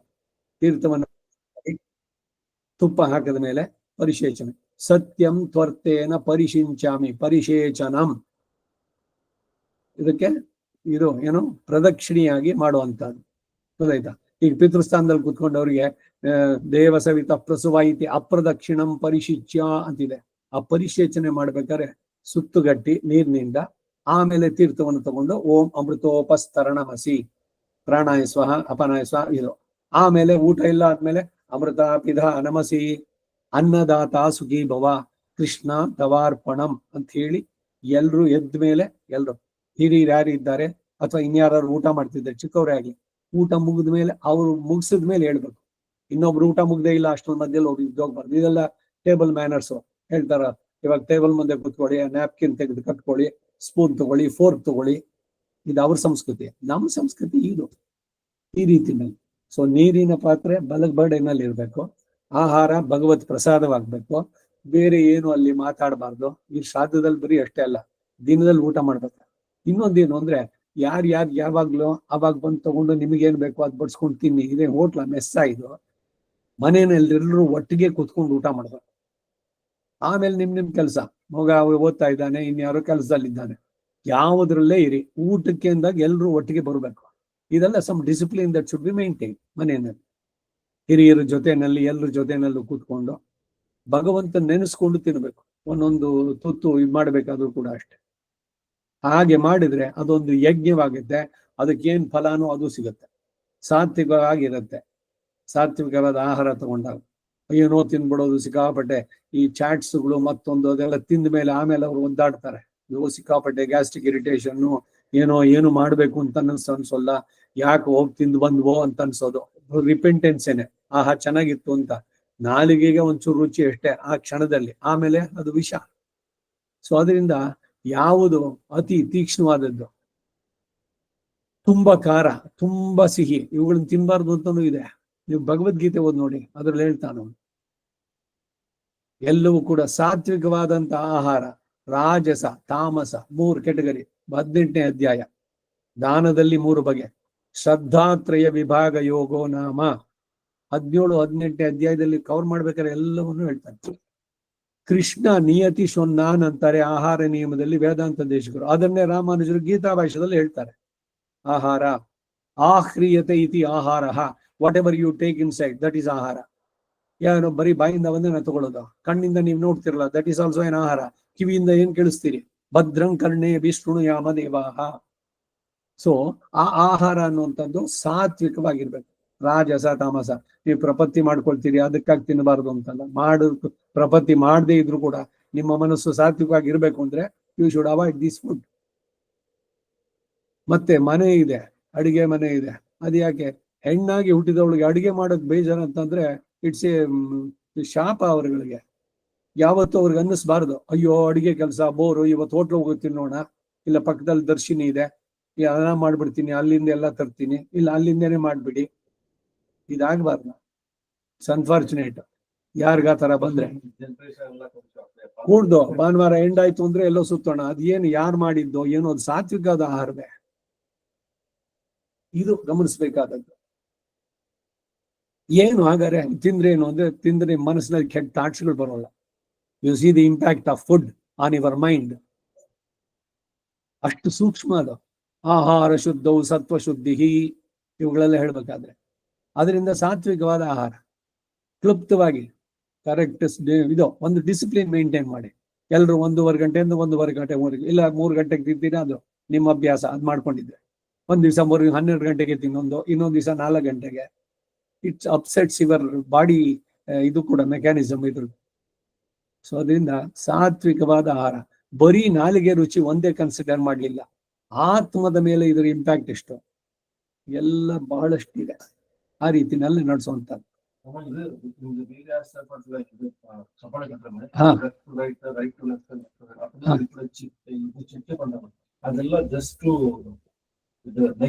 ನೆಗೆಟಿವ್ ಫೋರ್ಸಸ್ ಏನ್ ಮಾಡಕ್ಕೆ ದಿಗ್ಬಂಧನ, ಚಿಟಿಕೆ ಆಗೋದು 10 ದಿಕ್ಕುಗಳಿಗೆ 8 ಇದ್ರಲ್ಲಿ. ಹೌದು, ಈಗ ಸುದರ್ಶನ ಹೋಮ ಮಾಡಿದ್ರೆ ಪ್ರಾಚ್ಯಾಂದಿಶಿ ಸುದರ್ಶನ ದಗ್ಧಾಮಿ ಓಂ ಚಕ್ರಾಯ ಸ್ವಾಹ, ಒಂದೊಂದಕ್ಕೂ ಕೂಡ ಅಂಗನ್ಯಾಸ ಕರನ್ಯಾಸಗಳು ಮಾಡ್ಬೇಕಾದ್ರೆ 8 ದಿಕ್ಕುಗಳು.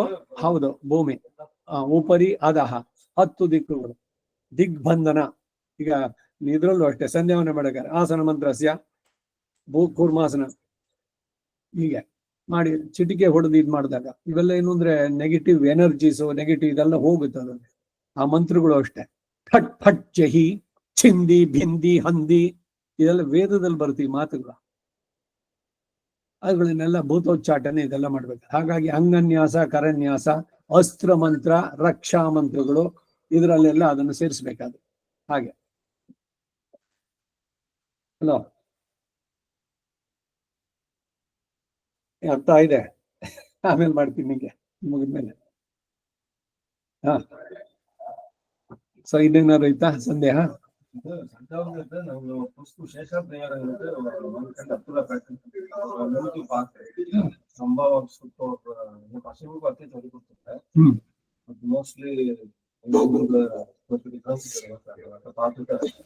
ಮಂತ್ರಗಳು ಇದ್ರಲ್ಲಿ ಅಷ್ಟೇನೆ. ನಮ್ದ್ರಲ್ಲಿ ಏನ್ ವಿಶೇಷ ಅಂದ್ರೆ ಪ್ರಾತಧ್ಯಾಯಾಮಿ ಗಾಯತ್ರಿ ರವಿ ಮಂಡಲ ಮಧ್ಯಗಾಂ ಋಗ್ವೇದ ಮುಚ್ಚಾರಯಂತಿ ರಕ್ತವರ್ಣಾಂ ಕುಮಾರಿಕಾಂ. ಗಾಯತ್ರಿ ಯಾವ ರೂಪದಲ್ಲಿ ಬರ್ತಾಳೆ ಅಂತ ಅದೊಂದು ಎಕ್ಸ್ಟ್ರಾ ಮಂತ್ರ ನಂದ್ರಲ್ಲಿ. ನಮ್ ತಾತ ಹೇಳ್ಕೊಟ್ಟಿದ್ದಾರೆ. ಅದು ಅವ್ರು ಹೇಳಿದ್ದು ಅಂತಲ್ಲ, ಪುಸ್ತಕದಲ್ಲಿದ್ದು. ಸಂಧ್ಯಾ ವಂದನೆ 1000 ಪಾಠ ಇದೆಲ್ಲ ಏನಿಲ್ಲ. ಸಂಧ್ಯಾ ವಂದನೆ ಎಲ್ಲೂ ಒಂದೇನೆ. ಯಜುರ್ವೇದ ಸಂಧ್ಯಾ ವಂದನೆ, ಋಗ್ವೇದ, ಸಾಮವೇದ, ಇದ್ರಲ್ಲಿ ಸ್ವಲ್ಪ ವ್ಯತ್ಯಾಸ ಇದೆ. ಈಗ ಅವರು ಸ್ಮಾರ್ತರು 24 ಹೆಸರುಗಳನ್ನು ಹೇಳ್ತಾರೆ, ನಾವು 12. ಅಚ್ಯುತಾಯ ನಮಃ, ಅನಂತಾಯ ನಮಃ, ಗೋವಿಂದಾಯ ನಮಃ, 2 ಸಲ ತುಟಿ ಉಡ್ಸ್ಕೊಂಡು ಕೇಶವಾಯ ನಮಃ, ನಾರಾಯಣ, ಎಲ್ಲ ಓಂಕಾರದ ಜೊತೆಗೆ. ಅವರು ಕೇಶವಾಯ ಸ್ವಹ, ನಾರಾಯಣ ಸ್ವಾಹ, ಮಾಧವಾಯ ಸ್ವಹ ಹೇಳಿ ಗೋವಿಂದಾಯ ನಮಃ ಅಂತಾರೆ. ಸಂಪ್ರದಾಯದಲ್ಲಿ ಬದಲಾವಣೆ ಅಷ್ಟೇ. ಒಟ್ಟಿನಲ್ಲಿ ಏನು, ಒಂದೊಂದು ಅಂಗವೂ ಕೂಡ ಭಗವಂತನಿಗಾಗಿ ಅಂತ ನೆನಪು ಮಾಡೋದಕ್ಕೆ ಅದು ಗೊತ್ತೈತೆ. ಹಾಗೆ ಗಾಯತ್ರಿಯನ್ನು ಅಭಿಮಂತ್ರಿಸ್ಬೇಕಾದ್ರೆ ಬೆಳಗ್ಗಿನಲ್ಲಿ ಅವಳು ಋಗ್ವೇದವನ್ನು ರೆಪ್ರೆಸೆಂಟ್ ಮಾಡ್ತಾ ಹಂಸವಾಹನಿಯಾಗಿ, ಅವಳು ಶಿ ವಾಸ್ ವೆರಿ ಯಂಗ್, ಅವಳು ಬಾಲ್ಯ, ಮಧ್ಯದಲ್ಲಿ ಯೌವನ, ಕಡೆಯಲ್ಲಿ ವೃದ್ಧ, 3 ಅವಸ್ಥೆನಲ್ಲಿ ಗಾಯತ್ರಿಯನ್ನು ಇದ್ ಮಾಡುವಂತದ್ದು. ಮಧ್ಯಂಜನೇಮಿ ಗಾಯತ್ರಿ ರವಿಮಂಡಲ ಮಧ್ಯಗಾಂ ಯಜುರ್ವೇದಂ ವ್ಯಾಹರಂತಿ ಯುವಾಂ ಶಿವಾಂ ಶೂಲಕರಾಂ ಶುಭಾಂ ಯುವತ್ಯಾಂ ಯುವತ್ಯಾಂ ಇವಳು ಗಾಯತ್ರಿನ ಆಹವಾನ್ ವೃಷಭ ವಾಹನ. ಬೆಳಗ್ಗೆ ಹಂಸವಾಹನಿ, ಮಧ್ಯಾಹ್ನದಲ್ಲಿ ವೃಷಭ, ಶಿವನೊಂದು ವೃಷಭ, ರಾತ್ರಿ ಸಾಯಂಕಾಲದಲ್ಲಿ ಗರುಡ ವಾಹನಿ ಆಗ್ತಾಳೆ, ಅವಳು ವೃದ್ಧೆ, ಅವಾಗ ಹಂಸವಾಹನೆ. ಹೀಗೆ ಒಂದೊಂದರಲ್ಲೂ ಕೂಡ ಬರೋದು. ಇದೆಲ್ಲ ಮಂತ್ರಗಳು ಒಂದಷ್ಟು. ಅದು ಈ ಮಂತ್ರದಲ್ಲಿ ನಾನು ಸಂಧ್ಯಾವನ ಪುಸ್ತಕ ಹಾಕಿದ್ದೇನಲ್ಲ, ಅದರಲ್ಲಿ ಇರುವಂತ ಗಾಯತ್ರಿ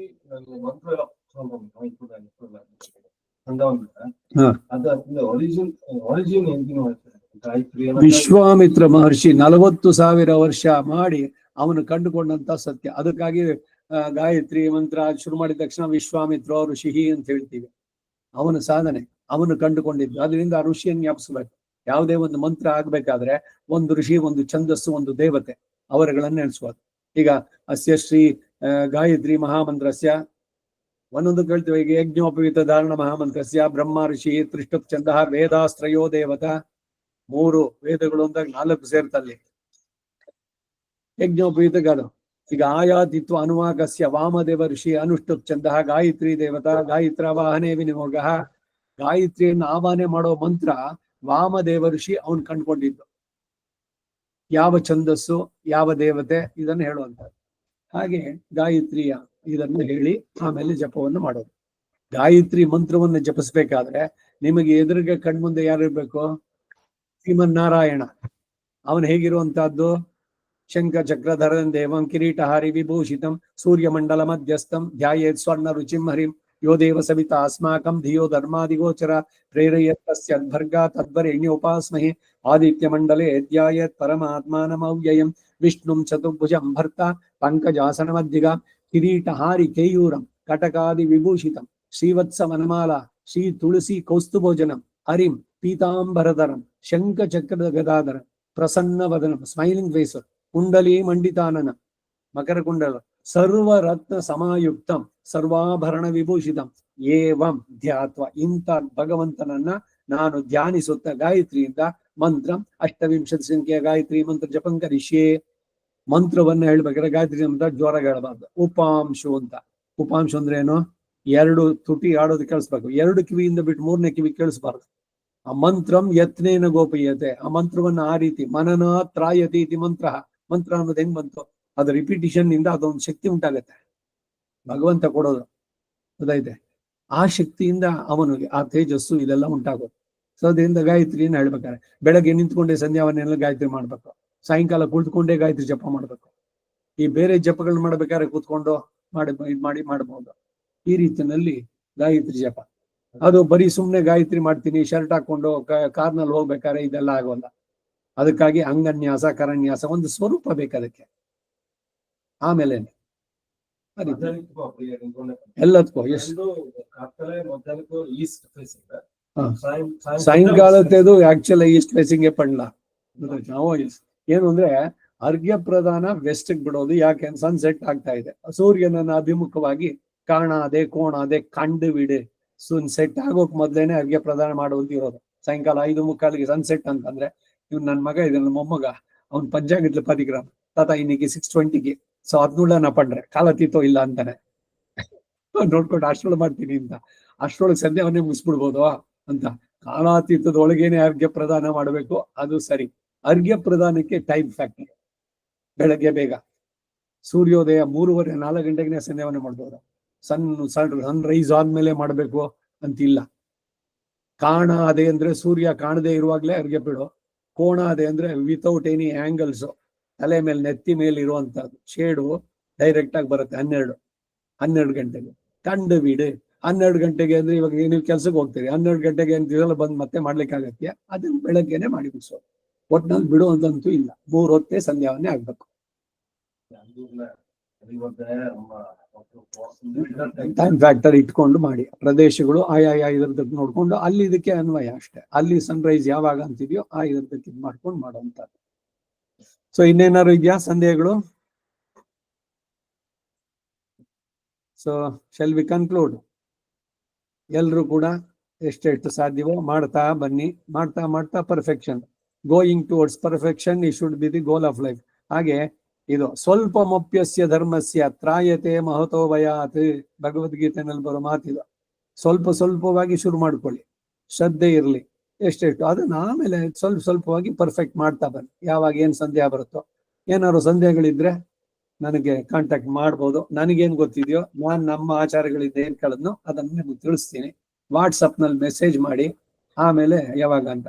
ನಾನು ಯಾಕೆಂದ್ರೆ ಸಾಮಾನ್ಯವಾಗಿ ಎಲ್ಲ ಫೋನ್ ಗೀನ್ ಇರ್ತಲ್ಲ, ನಂದು ಏನೇನೋ ಕೆಲ್ಸಗಳು ಅದು ಇದು ಇರುತ್ತೆ. ವಾಟ್ಸಪ್ ನಲ್ಲಿ ಇದ್ರೆ ಅದಕ್ಕಾಗದು ನಾನು ಆನ್ಸರ್ ಮಾಡ್ಬೋದು ಆ ತರದಲ್ಲಿ.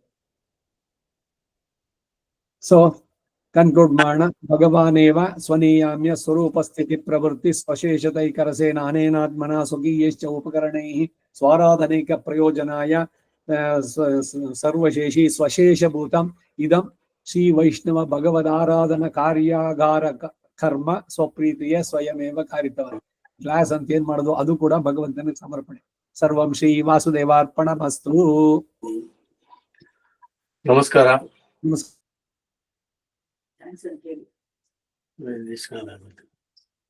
ಅದು ಓಪನ್ ಮಾಡಿ ಇಟ್ಕೊಂಡಿದ್ದೆ ಮೊದಲನೇ.